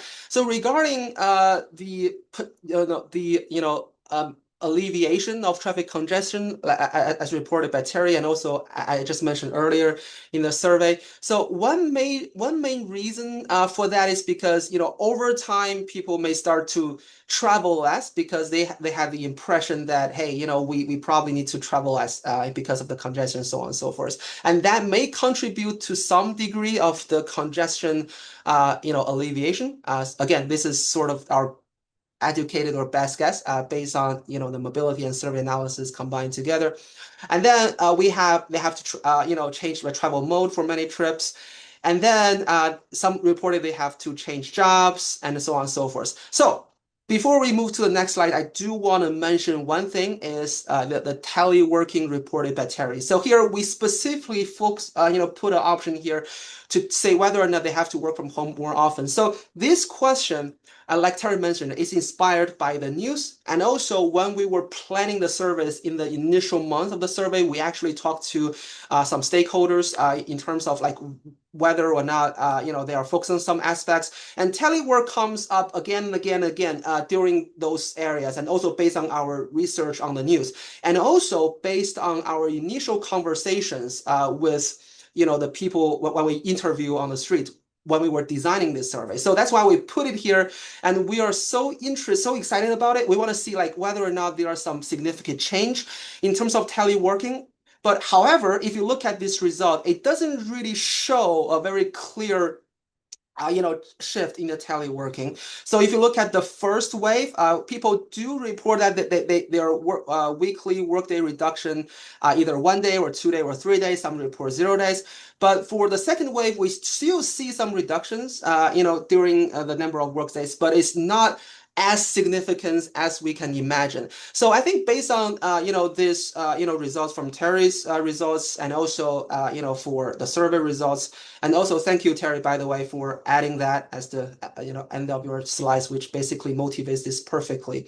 So I think we can see that a lot of basically our educated guess is that probably people adjust their travel schedule comparing to more telework, even though there are a lot of news coverage on that. There are people talking about that on the street, but our survey result doesn't really indicate that. But I do want to acknowledge that we only have 200 responses. That may also be the reason why, but I just want to tell you the story that basically this is what we found. And then we look at the rerouting behaviors of the participant we interviewed. So if you look at the first wave, these like 4 major alternative routes, the 2 tunnels, 895, 95, and also the rest of the 695, highway, and also through local roads in Baltimore. So if you look at it from the first wave, I mean, the 2 tunnels still rank the top, but the other 2 options, we still have a fairly good coverage, like, in terms of the detour routes. But if you look at the second wave, what is interesting is that, there are increases in the use of the 2 tunnels, and then, at the same time, obviously, decreases in the use of local roads in Baltimore City and also the rest of 695. So I think, this results, if you want to interpret it, it's probably we can say that people are, after a year of living through, traveling in the neighborhood, their travel behavior gradually converging to the 2 tunnels compared to the other 2, alternative routes. And then we also look at the satisfactory in terms of the detour, their basically the tools guiding them for their rerouting behaviors. This is also part of a major interest from one of the stakeholders we interviewed when we were designing this survey. So first we look at the smartphone applications, and then secondly we look at the variable message board, and then lastly is from the media and the agency. So if you look at the smartphone applications, across these 2 waves, I think the satisfactory level are fairly consistent, with, actually increase a little bit in terms of satisfactory of the smartphone applications, which I think makes sense because I think that those smartphone applications, those Google Map, Apple Maps, Way, all these applications, they can probably adopt fairly quickly in real time to the traffic conditions. So I think that's why a lot of people rely on them for the detour and the rerouting. And then for the variable message board, we can see that still, there's some reductions in the extremely satisfied, but overall, the satisfactory is relatively stable. And for the media and transport agencies, we do. Overall, still is relatively consistent, but we do see some, decrease in the satisfactory category, and also the decrease in the dissatisfactory category. So I think a lot of the participants we interviewed, they are sort of in the middle. They are, it's sort of a neither nor or somewhat satisfactory category, which also makes sense because I think, especially for people, want like real-time information, maybe they just go to the smartphones, which is sort of the easiest way possible for them to get the information in real time. And then we look at, the psychological impact, which is we also, is of major interest from one of the stakeholders, and also from the interview we've done in the initial planning of the survey. So first, we look at like 3 specific concerns. The first one is whether or not they're concerned about the long-term impact on their commute. Secondly, is on their income, and third is on the local neighborhoods and communities. So if you look at the comparison from the first wave and second wave, so the long-term concern on their commute stays fairly stable, but there is an increase in their long-term concern of their income. So I think this also sort of corresponds to the finding I reported earlier about the increase in the out-of-pocket cost. So I think with the increase in the congestions and which basically brings more gas consumption, fuel consumption, and also longer commute may also sort of infer or other potential costs in their daily lives. So, and then we look at like more details, psychological impact or concerns to their daily life specifically. So let's look at the first 2 rows first. So the first 2 rows focus on one thing, that is whether or not that they plan to relocate after the Key Bridge collapse. So the reason why we sort of plan this story is like some people, like when we interview at the beginning, some people say that because the Key Bridge is very long, it takes a long time to be reconstructed. So for people for they may want to think about whether or not they want to relocate. So specifically, we look at two types of groups. The first one are people who own houses and apartments. The second one is that they are only renting houses and apartment. So let's look at the people who are owners. So from the first wave, as you can see at the immediately after the Key Bridge collapse, relatively small proportion of people saying that they will relocate. Okay, most people say that they definitely will not relocate. However, if you look at the second wave, the proportion changes a lot. So so basically during the second wave, which is basically like 1 year, after the Key Bridge collapse, people say that, hey, most of them, the proportion of people saying that they want to relocate increases a lot, and the people definitely want to relocate also reduces a lot. And for people who are renters, this proportion stays actually fairly consistent. And then in terms of whether or not they plan to live or work near the bridge in the future, there's also not much difference in terms of the proportion. And then finally, we ask about whether or not they are concerned about the increased traffic safety risk caused by the traffic rerouting. So, originally this question was prepared for a specific for those rerouting like through the Baltimore City local areas, because maybe the infrastructure in the city may not be able to handle that much of rerouting. But I think based on the results I reported earlier, I think gradually people are still using the highways, the two tunnels, instead of relying on the local street in Baltimore. So we can see a fairly consistent results on this. So I think this is all I want to present, for the survey part. So I think I do want to say, one more thing before I open for question. I think, people mentioned a lot that the Key Bridge is very unique. And then the collapse of the Key Bridge is also very unique. But I think, when we are doing this survey, even though we want to capture the uniqueness of the Key Bridge, of course, but we also hope that the findings that we get from this, behavior analysis can also be helpful to cities around the nation or cities around the world that shares like similar road systems, for example, like long bridges or a lot of short bridges that serve as major connectors across the city. So with that, I'm going to stop right here. Thank you very much for your attention, and I'd be happy to take any questions.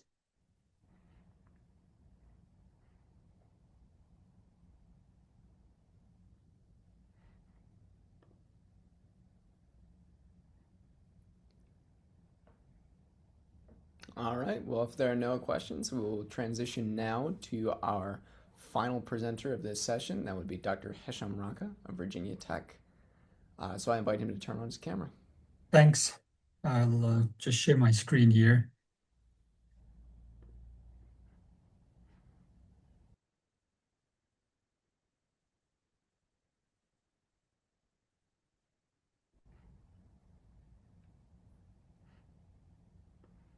Can you see my screen? Yes, we do. Okay, perfect. So this work, both Mohammed and I worked on this, but basically it's, I guess it continues on the work that Terry and Dee presented in the sense that we created, I guess, if we're using the more recent term, a digital twin or a traffic simulation model of the region and the bridge and looking at the rerouting effects. Now, we just looked at rerouting. It seems from the discussion earlier that seems to be the predominant, I guess, behavior that the drivers were doing. So in terms of the specific subtasks that we had to look at, we were tasked with looking at a section of the, I'm just trying to move my screen here. Let me just see. No problem. Would you mind going full screen for us, Dr. Raka? Pardon? Would you mind giving us the full screen view? Okay. So let's see. Is that full screen? Yes, it is. Thank you. Okay. Let me get I'm just looking if I can do the highlight. I guess it's fine. So basically, our tasks were that number one, we wanted to model a portion of Baltimore around the Key Bridge and look at the impact of the Key Bridge collapse on the performance of the network. And for this task, we used the integration traffic assignment and simulation software. This allows, within integration, we do have a routing algorithm that is similar to what you would use in Google Maps. So it's a feedback system where in real time you update the traffic information, and then you can reroute in response to dynamic changes in the network conditions. Why use traffic simulation? Number one, it's a cheap way of looking at the effects of this. It's comprehensive. It can be realistic if you're using a realistic tool. We can test different scenarios. We can try to optimize the performance of the network and so forth, and we can compute various measures of effectiveness. I guess Terry presented in his presentation, he used the travel time index. We went beyond that, so we looked at delay, vehicle stops, fuel consumption, emissions, both from CO2 emissions and PM emissions from the tires and the brakes, and we'll describe how we computed that. The tool that we use integration is a microscopic traffic assignment and simulation software. So not only does it simulate, but it also routes the vehicles from point A to point B. We track the individual vehicle movements every decisecond. We have state-of-the-art car following behavior, deceleration, acceleration based on vehicle dynamics. We can model traffic signals, although in this effort, we didn't model the traffic signals given that it was a very short time span. So we focused on the freeways in our analysis, and it can compute energy consumption, fuel consumption, and emissions, and so forth. It also computes a crash risk. This just describes how we compute the crash risk. We compute 14 different types of crashes. Every second when a vehicle enters a link or a roadway segment, based on the speed limit of that roadway segment, we pick up a rate. So for example, if you're driving on a local street, the rate would be double that on a freeway. And then that rate is accumulated, so it's a time-dependent rate. So the more time you spend on the roadway segment, the more risk you accumulate. And this is done every second. You sum it up across all the seconds in your trip, you get it for the entire trip. You sum it up across all the trips, you get it for the entire network. And this is done for 14 different types of crashes and for different levels of severity. So the crash severity is a function of the speed of the vehicle. So on a freeway, although you have half the rate, but if you are involved in a crash on a freeway, it's most likely to be a severe crash that could involve a fatality or damage to the vehicle. And that's how we capture all those effects. And this paper here describes the specifics of how that is done. In terms of the stops and delay, this is how we compute it. In the stops, we look at the difference in speed.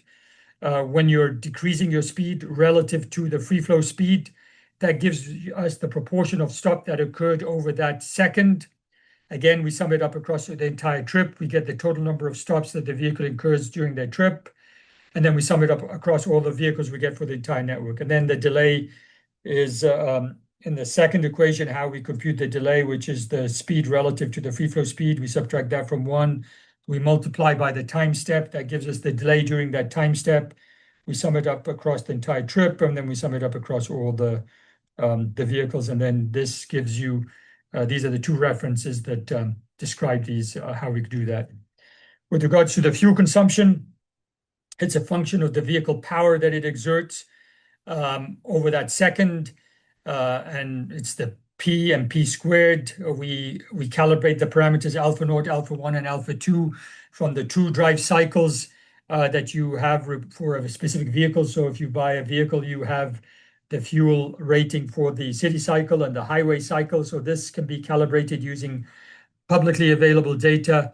And then we can compute that again every second for the entire trip and for all the vehicles. And the same thing for the CO2 emissions. Once you've computed your fuel consumption, there's just a conversion factor that gives us the CO2 emissions. And then this paper describes that in detail. With regards to the PM emissions, these are from the brakes and the tires. We can compute that. The brake is a function of your deceleration level. So the higher your deceleration is, the more PM emissions you're going to have from your brakes. The tires is a function of your mass and your speed. And so again, this is computed in our model and then done every second for the entire trip and so forth. We can compute that. Then the network, we got a network from the University of Maryland. They were very kind in providing us with a MatSim road network structure. They had it for all counties in the greater Baltimore area. We just selected 3 counties, Baltimore City, and another county. The OD demand that they had, given it, this is an activity-based model, they had for each trip, and then we aggregated that into an OD table for zones. We assigned the zones to the different to specific nodes in our network, and then we had that OD table that we were going to simulate.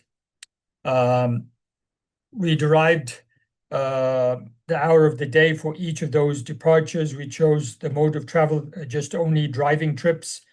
We only looked at trips that were intramodal. We selected ODs that had a distance of travel more than 5 kilometers because we didn't want these very local kind of trips, and the trips that were more than 100 vehicles in an hour. Based on that, we selected 2 ODs. And we'll describe that in the next slide, but basically from B to A and A to B. You can see the slide to the right here. This is when the Key Bridge is open, so the trips would be going through the Key Bridge. But once the Key Bridge, and you can see here that it is, the Key Bridge doesn't exist anymore, but basically you could see that basically, just trying to see if I can get a, I guess I can't see any. Anyway, so this is the Key Bridge here. Let me draw. The Key Bridge is somewhere here. See if I can draw. The Key Bridge is here. You can see now that it's been removed. And what we found in our case, that the predominant trip was that they would go through the tunnel. I'm not very familiar with the network, so in the previous presentation, they talked about 2 tunnels, so I'm not sure which of the 2 tunnels this is, but this is one of the tunnels. They also had other routes, but this is the predominant one, and you can see as a result of this collapse of the bridge, that the trips are much longer, and we'll get into the specifics of that as we in the next couple of slides. Let me see if I can. Okay, let me just delete this. So the goal of our task was to do a before and after study to quantify how the delay, the energy, the safety would be impacted by the collapse of this bridge using the integration software. We had the 2 ODs that we focused on, which was from A to B, 357 vehicles per hour, and B, so that's B, and B to A was 537 vehicles per hour. These represented the highest OD demand that met the criteria that we mentioned, so greater than 5 kilometers, more than 100 vehicles per hour, that involved travel that would be using the Key Bridge. And we quantified this both in terms of travel distance, number of vehicle stops, travel time, total delay, fuel consumption, CO2 emissions, and PM emissions. So what you can see here, similar to what was reported in the previous presentations, you can see for these ODs, the distance increased from 28.5 kilometers with the Key Bridge to about 50.9 kilometers. So that's a 78.6% increase in the distance travels. The number of vehicle stops increased by 76%. Travel time increased by 38%. Total delay by 93%. Fuel consumption increased by 93%, similar to the CO2 emissions, and PM non-exhaust emissions by close to 200% increase in those emissions. And this just shows you for those specific ODs, how the travel times and increased, but again, similar to what we showed before. When we looked at the distribution of these travel times, so on the x-axis, that's the difference in travel time between the without the bridge and with the bridge. You could see there are two distributions, one for the A to B travel and one for the B to A travel. But you could see definitely a significant increase in the travel times. Similarly, with the PM emissions, again, you can see two peaks here, one for the A to B and one for the B to A as a result of the collapse of the bridge.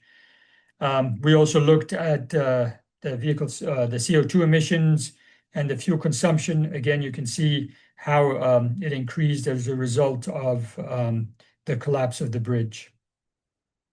So in conclusion, the collapse of the Cree Bridge had a major impact on the performance of the transportation system.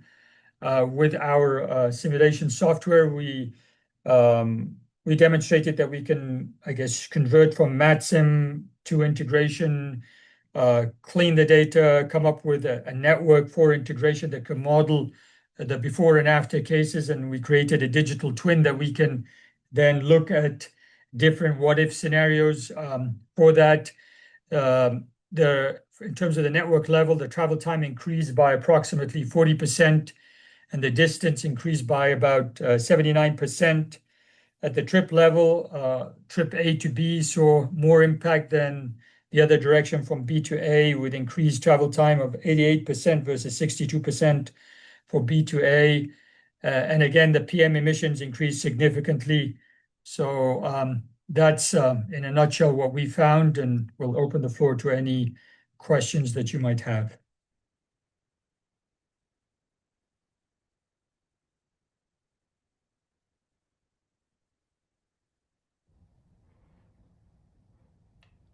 Any questions for Dr. Rocca?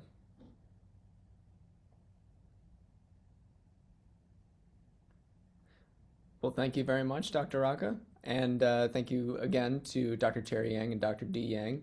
At this point, we would like to transition to the last session on our program today, that being the MDOT panel, where a couple of officials will be discussing commute trends and regional strategies in light of the Key Bridge collapse. And for that, I would love to begin by inviting MDOT Assistant Secretary for Public Affairs and Strategy, Ms. Juana Green, to the center stage.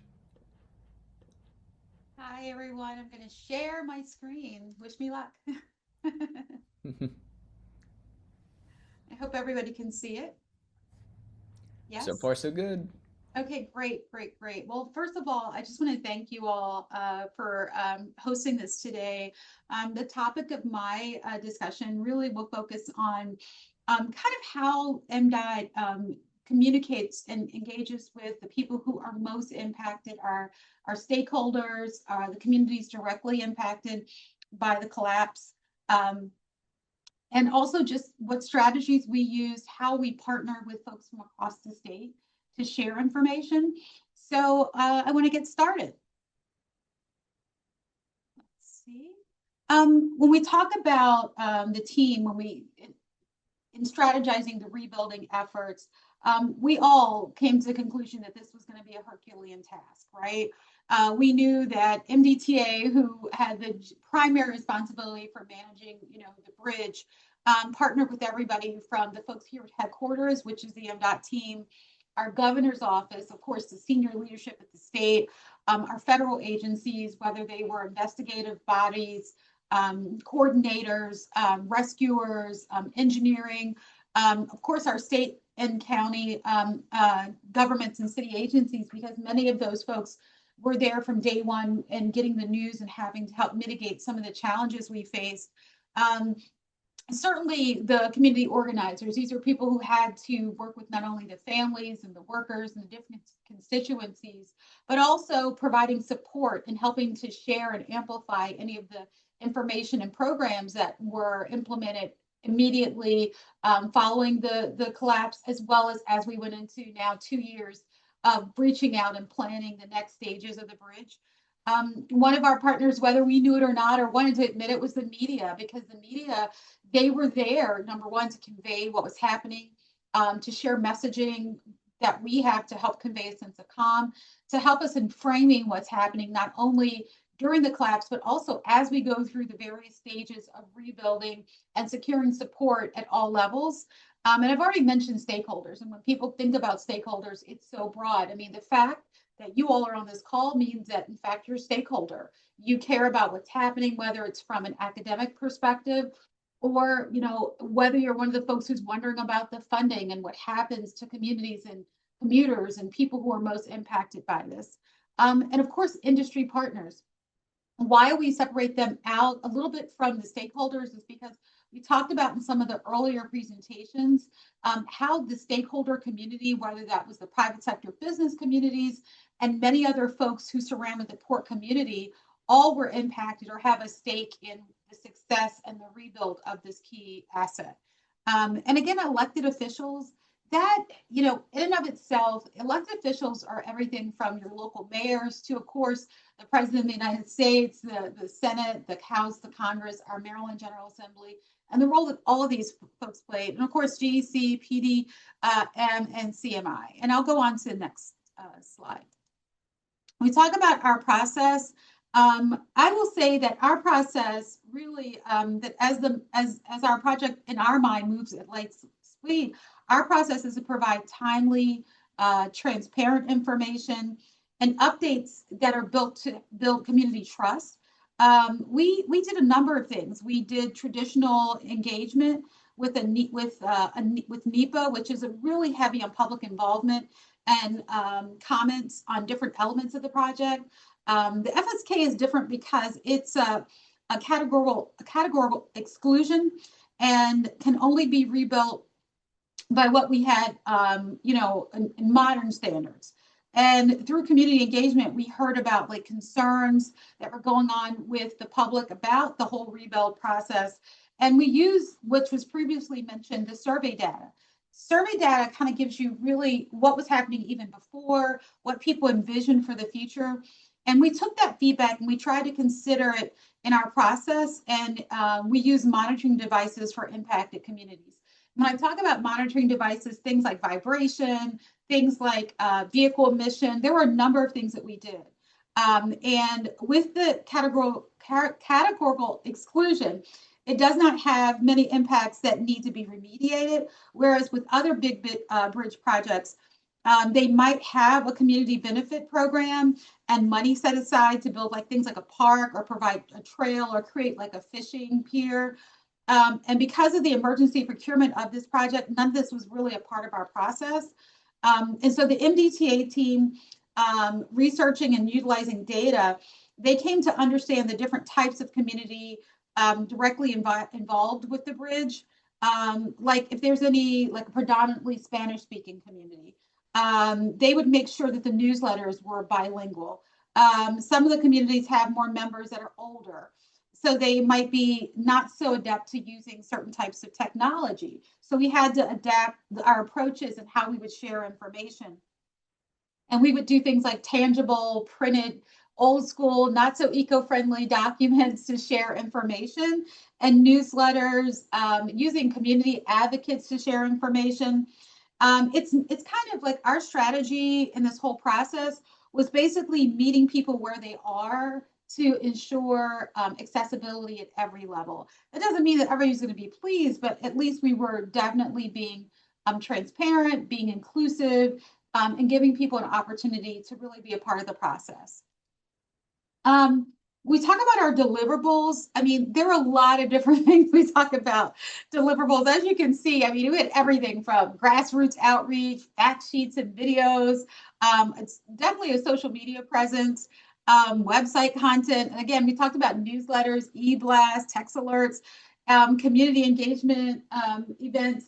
And I mean, it was worth noting, like when I think about some of the sheer volume of stuff that has happened thus far in these 2 years, it's incredible. I mean, we did a lot of speaking engagements.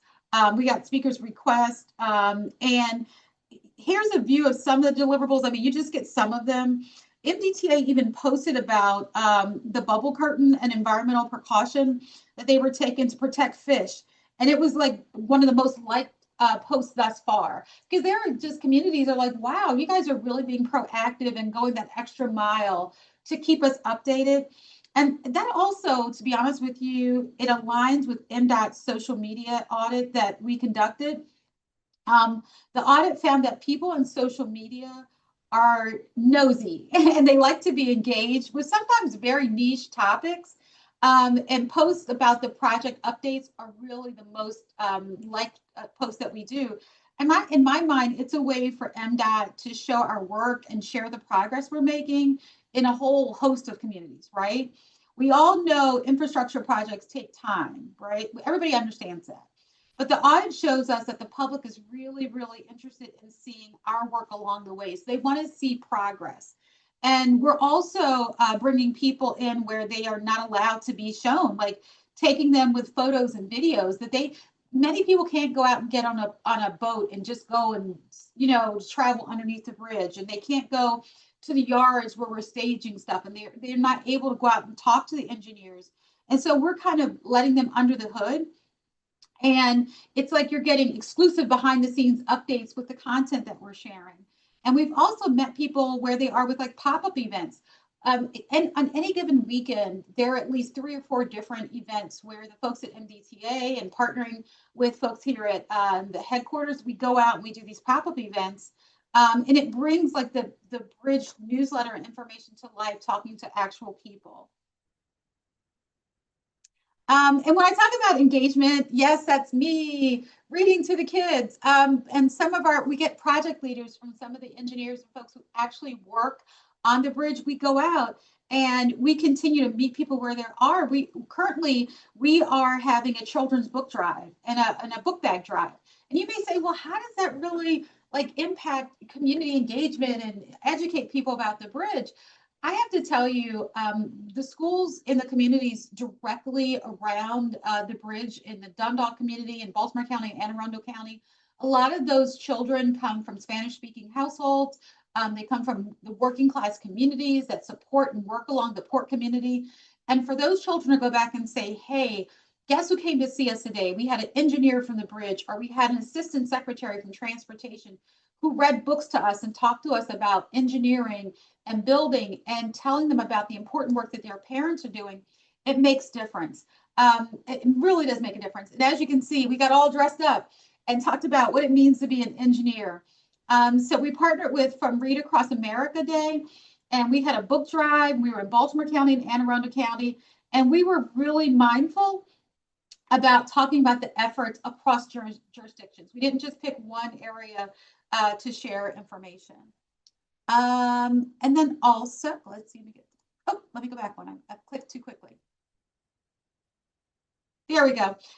We also, MDOT, and really all of our modes, we are really, really big advocates of summer internships. We love students. We love students at all levels, whether they are undergrad or grad students who want to learn more. We have these summer FSK internship program, which is one of the department's many internships. And some of these faces may be familiar. Look at the folks there who are part of the program.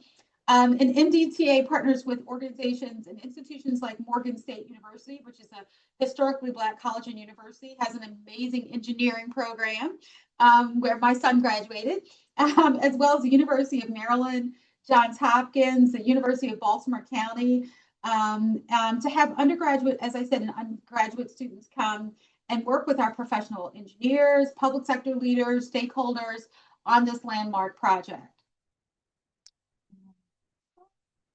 And then with regard to our engagement, MDTA also does goodwill in the community. And I say that they have the community engagement team drops off donuts and coffees to senior citizens, as well as the fire stations near the project. Just showing up, honestly, it makes a difference. Just being there and being present and consistent, it builds community goodwill. And we are experts in the field of trying to build community goodwill. You know, we have the knowledge, and on the right is a member of the MDTA team. I don't know how that appears on your screen, but you should see members of the MDTA team that are out there in the pictures that are directly meeting with people. We have women in construction. You see the breakfast at the fire station, and those are some members from my team, and they are diverse, they are engaged, and they are very friendly, and they smile. And let's see, next one. Here are more members of our engagement team. We're out listening to the community, helping where we can. We even did, I mean, you may say to yourself, how do these things really factor in? But we did a pajama drive and a toy drive in the Turner Station community, and we partnered with groups like Toys for Tots. We do food distribution. As you know, with the economy and some of the things that are going on globally, folks are really struggling. And so we work to partner to provide resources, hand-to-hand resources, whether it's food support, where there's food insecurity, and all those things. We continue to be there. It helps boost, I would say, support and bolster community goodwill in so many ways. The audit found that these people really like this. I mean, people are responding well to us being in the community. And then some of our deliverables, with our deliverables like the newsletter, the video updates, they all support MDTA's education campaign. The location of the bridge is not in place where the public can actually see what's happening. And so we share the progress through photos like this. And these are excellent examples of how we try to not only see the future, like project the future, but just give snippets, snackable content that people can remember and use when they're trying to share this with others. And this helps manage expectations, honestly. And it's not just a glimpse of the bridge, but it's also just about the work that we're doing in general and how we're trying to really shape the perception that people, that we're accessible, that we're willing to communicate, and that it's a two-way street for both us and the communities. And finally, the team is literally embedded in the community. Since the collapse, we've done more than 110 pop-ups and counting. And pop-ups, that means just showing up at different community events or places where we think people will really gather and get the information. I know that Bruce and his team have all done more than 60 public speaking engagements. I think we have roughly about 4,600 email subscribers and growing. And you'd think that this was an MDTA project only, but they maintain several other toll facilities across the state, like the Bay Bridge. They do so much. And so we are really big on partnership. And I want to say that now that you've seen a glimpse of the community engagement, I'm going to turn this over to Ben White to share what MDOT is doing with regard to providing Baltimore communities mitigation strategies around some of the traffic issues that were previously shared. It's been a pleasure. Thank you. Great. Thank you, Assistant Secretary. It's great to be here with all of you today. Bear with me as I also engage the share function. There we are. Again, my thanks to Morgan State for hosting today and for inviting myself and the Assistant Secretary to participate. I've been checking in on all of the presentations so far, and I have to say it's been great to absorb. It's 2 years later, the good work that the UTC has been doing. My name is Vin White. I am a senior advisor for policy and innovation in the Secretary's office. Previously, I worked at US DOT on the federal side prior to taking my job at MDOT.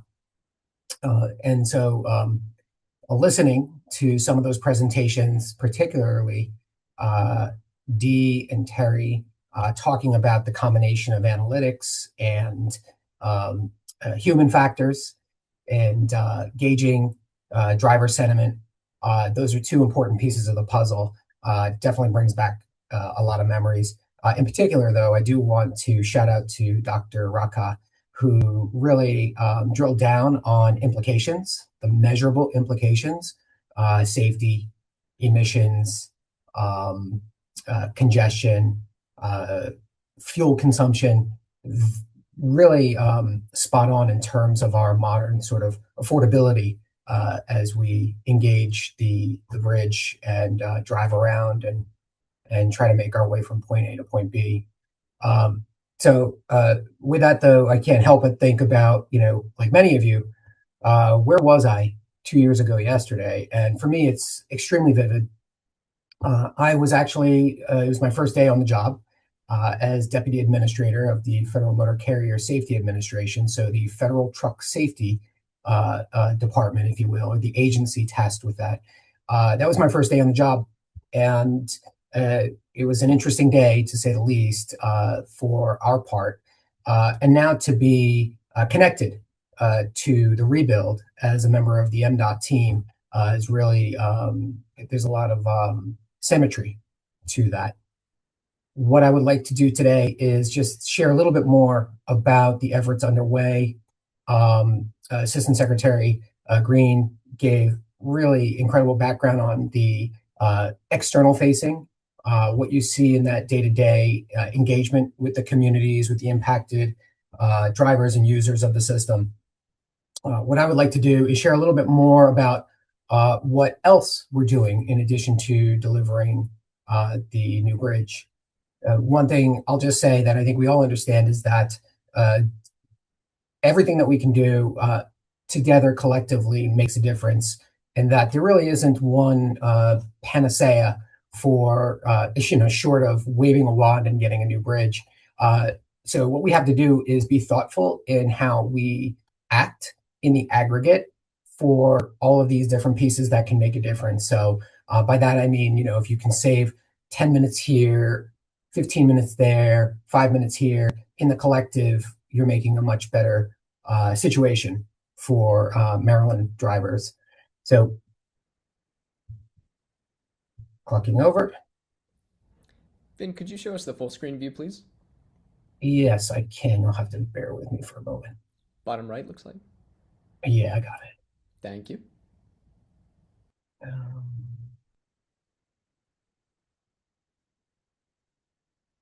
Okay. So to say the loss of the bridge disrupting traffic and commuting patterns for Maryland residents was an impact is an understatement. We already know from all of the preceding presentations today just how big an impact that was. I think at the outset, when we were measuring commute times, we saw probably about a 20 to 30 minute on average addition to commute times. And I'm glad to see in some of the preceding presentations that that has minimized to a degree, has come back. But make no mistake, there's sort of a new normal underway. And so what we want to do is understand how we can ease congestion. We want to try and do that through offering better real-time information for drivers, delivering maybe better solutions in terms of the physical infrastructure, giving new options and other sort of mode shift opportunities. So, when you're looking at that 20 to 30 minutes on average, just enlightening users that there are other alternatives available. And then we want to try and with our partners at MSU and other places, measure the benefits. So what does a reduced congestion look like? What does the picture look like? How do we minimize impacts for local communities? And that's some of the work that the Assistant Secretary is working on right now. So I'm just going to give a sample of some of those opportunities. We've formed in the, I'd say over the last year, really formed a working team to think broadly about what else can we provide, what else can we do. I think that team, that working group that's comprised of members from the Secretary's office and across all the modes, we meet regularly just to discuss, what new things can come online to help, give a few more minutes back to users. And so I think that universe of ideas is 20 or more. I will say some of them are a lot more achievable with, say, more staff or more resources. But what we've been able to do is identify what things are more achievable that we can provide more near term, and then think about the longer horizon, because again, we're not going to have a new bridge soon. So how do we implement what we have to make it easier for drivers? So I'm just going to start with these 5 here today and tick through to give a flavor, just talking a little bit about our commuter choice program, talk about some of the web-enabled services, some of the physical information-related infrastructure that's delivered, in terms of how we refresh and calibrate our signalization and timing, and then finally talk a little bit about our pilot that we're really excited about here. But Commuter Choice Maryland, helping to reduce traffic congestion by reducing vehicle trips is one of the best ways to go, especially when it impacts peak travel times. As we heard earlier today by Dr. Yang, the telework, compressed work weeks, flexible work schedules can help manage and the commute congestion factor and can help manage travel demand. But there's other options, including transit and ride sharing, things like carpool, vanpool, and MDOT. We're pleased to host the Commuter Choice Maryland program. It's a free program, and where we offer assistance with transportation commuting alternatives, resources, and incentives. And so this gives you a picture of all of these that are still coming online. So some of these were pre-existing, and the urgency of the bridge collapse, we had to double and triple our efforts to get the word out that these things actually exist. And then on top of that, actually adding to this list to help commuters pick a different mode of travel, to help them take advantage of incentives, to draw on the tools and resources that we have to bear. So here the goal is to help Maryland residents relieve some of their daily commute time and stress, and not to mention commuting costs by trying alternative transportation options. And no one individual can lessen the load on all of us. But again, by these few percentage points here and there, we can start to see meaningful improvement. To talk a little bit about our Ride Together program, this considers alternatives, transit incentives in particular, that are administered by our Maryland Transit Administration, the MTA. It provides transit riders with greater opportunity throughout greater Baltimore region. Our van and carpool setup is a special incentive program. It's funded by MDOT and is administered by the Commuter Connections program to encourage Baltimore area commuters to start or to join a van pool. More recently, we launched a transit incentive program for new transit riders. This refreshes the first week of every month. And so what it essentially does is it provides passes for over a 90-day period where new users can try transit using the Charm Pass app. Why is this important? Because I think often when something's new, especially when it comes to your commute, you need to try it and to understand if you like it. And then, you make the decision after 3 months if it's a fit for you, and if you want to continue to do it, that's great. And so what we try to do is provide sort of an entryway into that. And there are results. So we've been tracking, we engage employer partners. We had a goal of 100 employer partners over the last year and a half. We're up to 84. That number is probably close to 90 at this point. We've set up 63 van pools, 19 car pools. In the aggregate, close to 15,000 people shifting by commute, trying transit, you see here, providing guaranteed ride homes. And then we have our own commuter cash program that provides different incentives for use. So almost like a like a miles type of a program. And while these numbers might look smaller, but you look at van pools, and if van pools are 2 to maybe 3 people in one vehicle, you can start to see the multiplier over those numbers. 63 and even 19 is 2. So like those are real numbers in terms of vehicles being taken off the roads. For those numbers of individuals trying and sticking with transit, same thing applies there. So we're very proud of this, and we want to scale this up. We want to see these numbers kind of go up like a hockey stick. So next, I want to talk a little bit about the Transit Royal app. This very simply is your arrival time app. We have our own that connects with all of that suite of incentives and things that I shared. It's arrival time information across all of these different assets. So CityLink, Local Link, MARC train, Metro subway, light rail. And so, one thing to observe here is that you can provide the incentives, but if you don't go that extra step to show new users how they can fully engage the system in their handheld, this is really just going to incentivize them further. It's going to take excuses off the table for people to say, well, I don't know when a bus is arriving, or I don't know how to anticipate getting from point B to C or C to D. We try our best to take that confusion and that gap off the table by providing our own app. Next, I want to talk about the chart travel time website displays for travelers. And some of you have probably seen a form of how chart is displayed in the public setting. These are done with overhead displays. This is a program that started approximately 10 plus years ago, where we are able to share real-time information with travelers. It's reliable, it's current, it gives information on closures, it gives information on weather impacts, and it really is designed to help travelers reach their destination conveniently.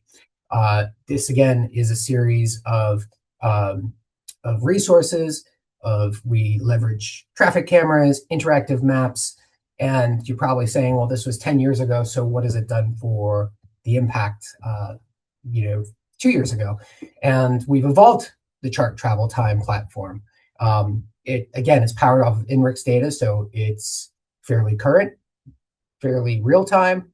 And what we started to do was we were testing and elevating the need for information across different user sets, a broader user set. So believe it or not everybody uses a navigation app in their vehicle to get from point A to point B. It sounds crazy, but there are people who don't do that. However, they do prefer to understand and plan for their trip well before leaving and departing the home. And so one evolution here was to provide chart travel time updates through its own hosted website, accessible through a browser. So you are able to both check the website for your plan, but then also connect through the information provided on the overhead displays. We've done this in different ways and have seen how we are utilizing information across I-695, I-95, and I-85 in these very specific areas to help drivers understand what lays ahead. Signalization and timing improvements. I alluded to this early on when the bridge collapse happened. Our team, particularly at SHA, State Highway Administration, took a look at the different signalization arrangements in the greater Baltimore region, and particularly as it relates to the region of the impacted asset, to understand how traffic is moving and flowing through signals. What are the timings doing for that traffic flow? And at that time, they made adjustments to help optimize the flow through those newly impacted regions. And so SHA utilizes a program, the FIT-M program. This is the Freeway Incident Management Program that refreshes periodically. But what they were able to do was both utilize it at the time of the collapse, and we are undergoing a refresh. So both 2 years ago and today, taking yet another look at how flow is happening across the network and at these specific intersections. So it really is designed to help us see what's happening. It helps anticipate detours.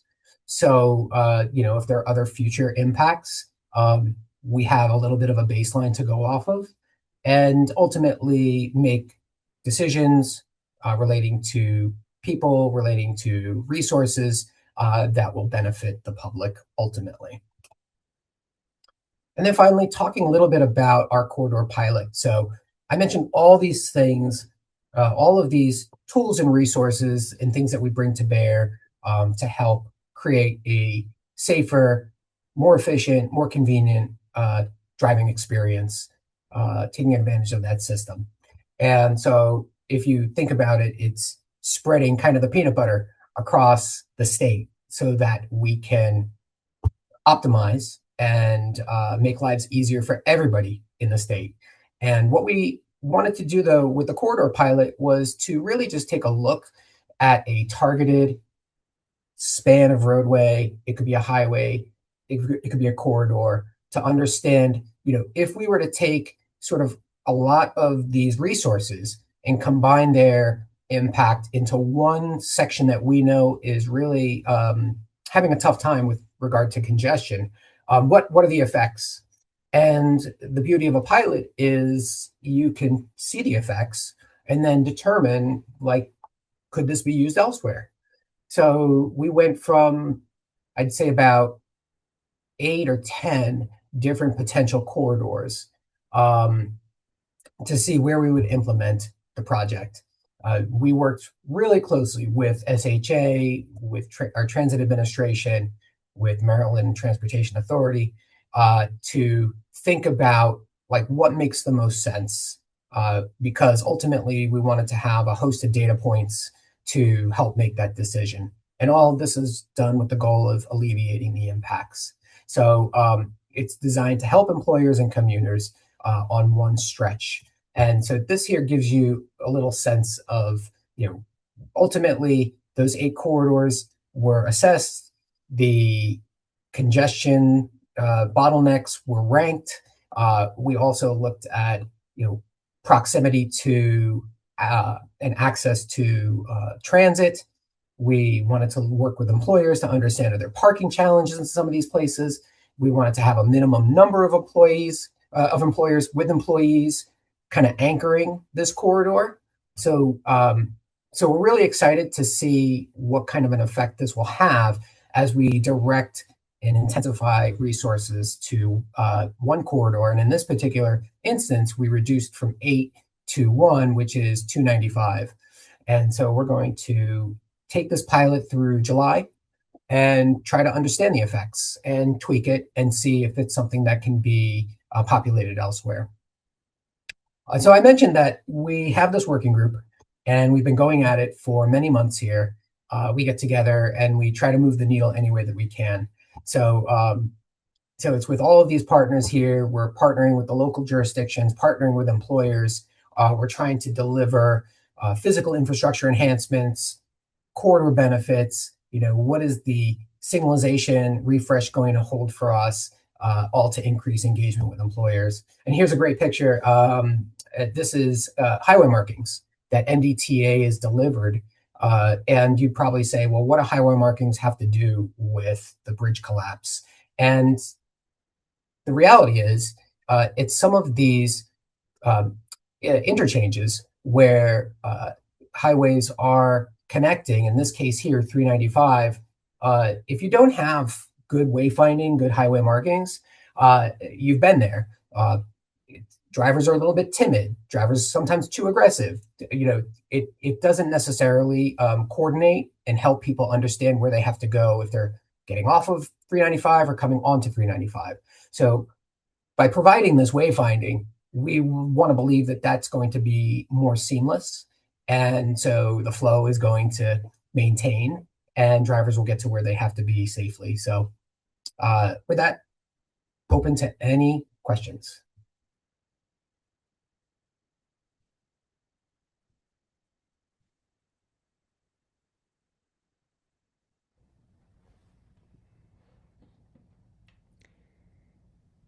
If there are no questions, then I'll invite Ms. Joanna Green back to center stage along with Mr. White for a more discursive segment that I'll defer to them on.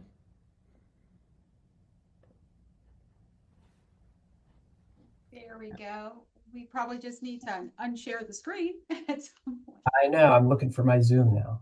Yeah, here we go. We'll keep it up for a second, but No worries. oh, here we go. Great. So there we go. And now my camera is Ooh. crazy. Let me turn it off, turn back on. Sometimes our cameras do what they want to do. Well, first of all, thanks for the folks who are sticking around talking today. We're just going to ask a couple of different questions. And I don't know, Ben, are you going to go first or you want me to go first? Whichever. Oh, you can go first. Okay, cool.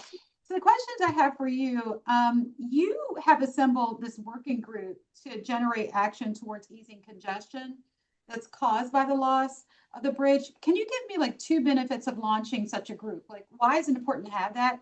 Other than saying we launched a group, but tell folks tangibly like why it's important to even have a working group. Yeah, it is very important.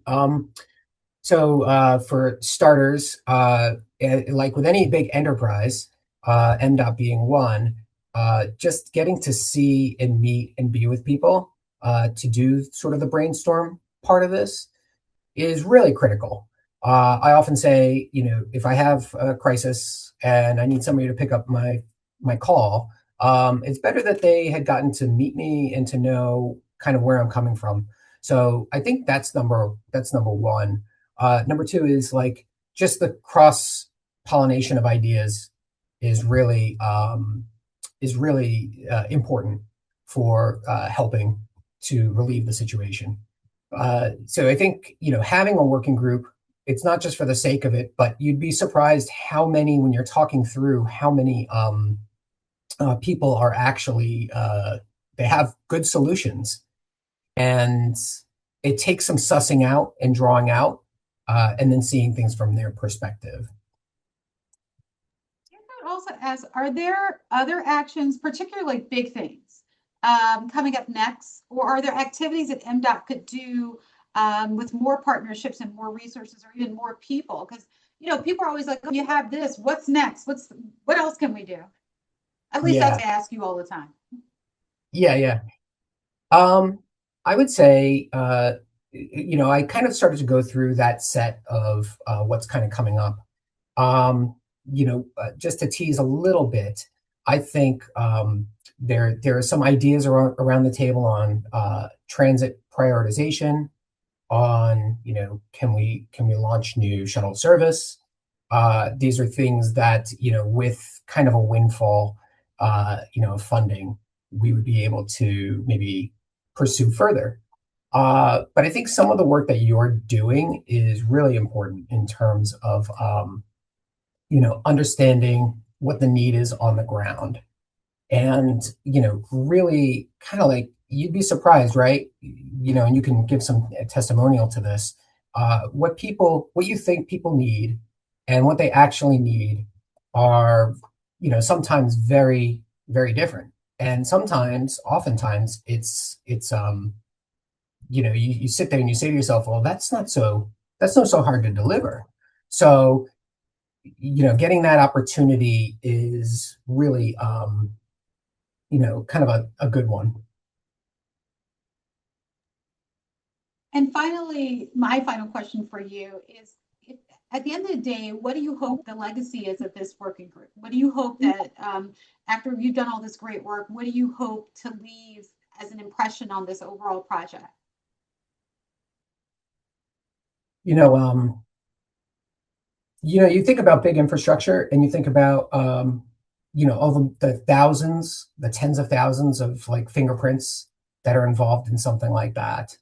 I think, it's this sort of a satisfaction with knowing that my kids' kids will probably have something that they can like draw on or reflect on to understand sort of the legacy piece.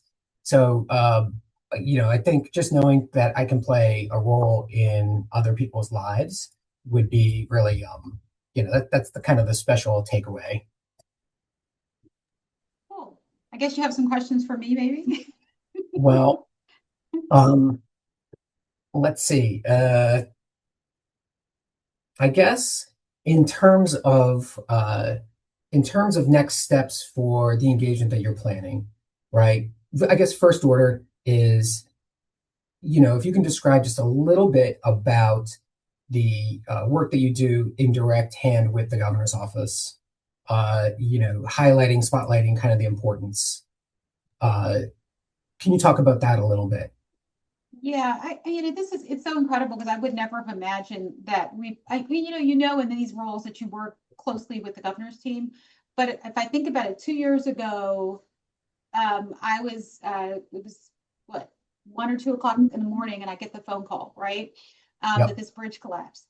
And I think the level of engagement we've had with the governor's office hasn't stopped since that time. I mean, yeah, we don't talk to them every hour in the hour the way we used to, but there's a regular cadence where there's a level of trust that you develop from an executive leadership. They recognize that the subject matter experts rest within the modes and within TSO, because many of us, like myself, I have roughly 30 years of transportation and infrastructure experience.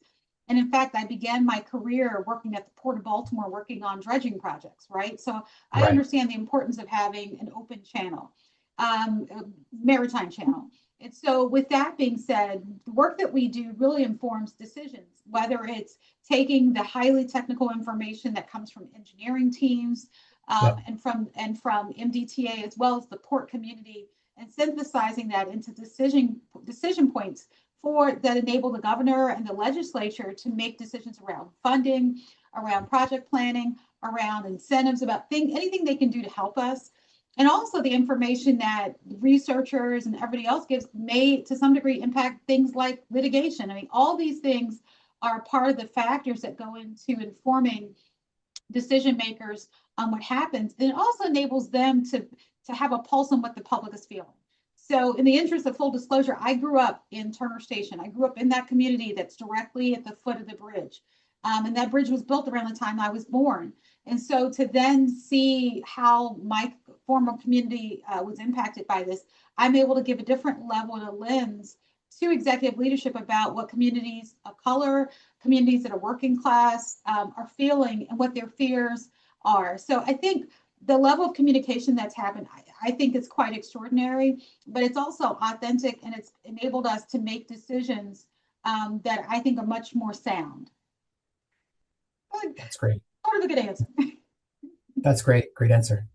How about, so here we are 2 years later, and at post-collapse, and you were at the Cruise, Maryland terminal with the Unified Command following the collapse. Take us back to that time.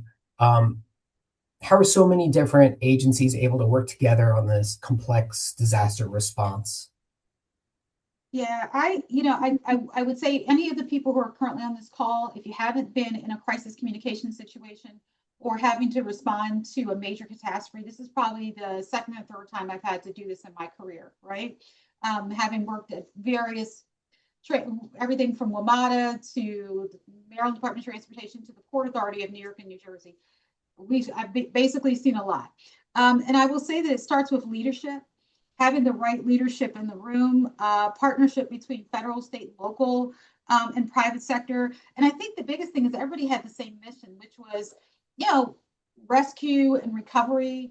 How do we open this channel up, and how do we not only comfort the families and the communities that were impacted by this, how do we make sure our state's economy is recovering?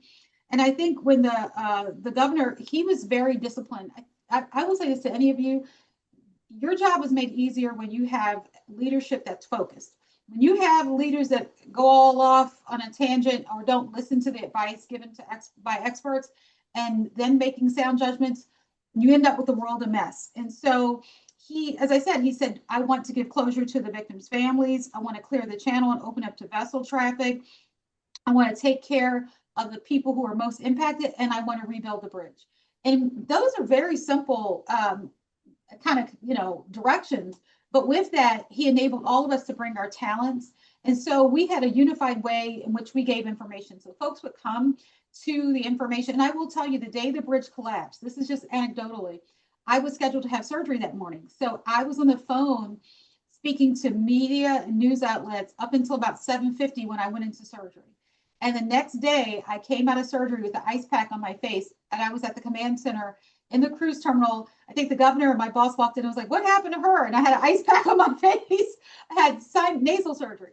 And so, to sit in there and whether we were sick or not, all of us like leaned in, used our talents, our best professional judgment, and we gave factual, solid information. There was no room for ambiguity, no pontificating, just giving the facts on the ground and allowing the decision makers to really synthesize that data. And more than anything, we all spoke from the same talking points. Nobody went off script.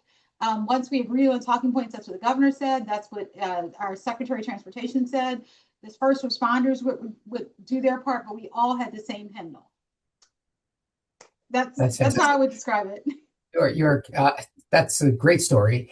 And one thing that resonates is, sort of like, I think everybody, myself, yourself, everybody who's tuning in is, again, going through this, like what they were doing, where they were when something happened like that. And your governor's directives, knowing back then that my boss at the time was Secretary Buttigieg. Oh, and yeah, so he was there. Yeah, he was there. I remember. Yeah. So having almost Secretary every day. Buttigieg, Yeah, he was there. Governor Moore, kind of that partnership, I don't think Yeah. you would have had a better situation for that immediate impact in any state, right? That arrangement, it was just unique, and it's sort of a get things done, giving those directives. So last question.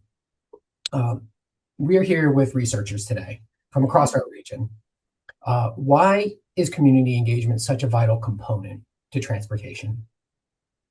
I will say this, that, people who've ever heard me speak, you're going to hear the same thing, which is transportation changes lives. And everything we have, from medical to job opportunities to education. I wouldn't be here if my mother didn't have access to affordable and connected transportation. My mom was a high school graduate who wanted to go to college, and she didn't have a car, she didn't have a driver's license, and she had a child. So she would take a public bus for over an hour to go from the eastern side of Baltimore County to the western side of Baltimore City to attend college. And she did that for 4 years to get her Bachelor of Science degree with a child in tow. And so having access to transportation can shape lives. It can change communities. And why we need to listen to constituents and get input, because it has to work for them. Everybody, even now, we understand that there's a different subgroup of what we call them customer segmentation data, right? So your customer segmentation data tells you that personally operated vehicles, POV drivers, are very different sometimes than transit-dependent communities. And they may also be different than folks who use the MARC train. So there are socioeconomic factors, there are cultural and educational factors.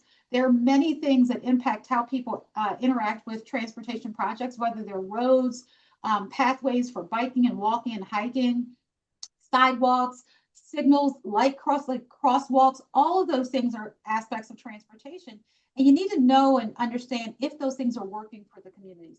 Are they making them safer, more accessible, making people feel like they're a part of the process? And do they meet the needs of the communities where these projects have to live? And we've seen bad examples of that, where people put roads to nowhere or start projects that don't finish.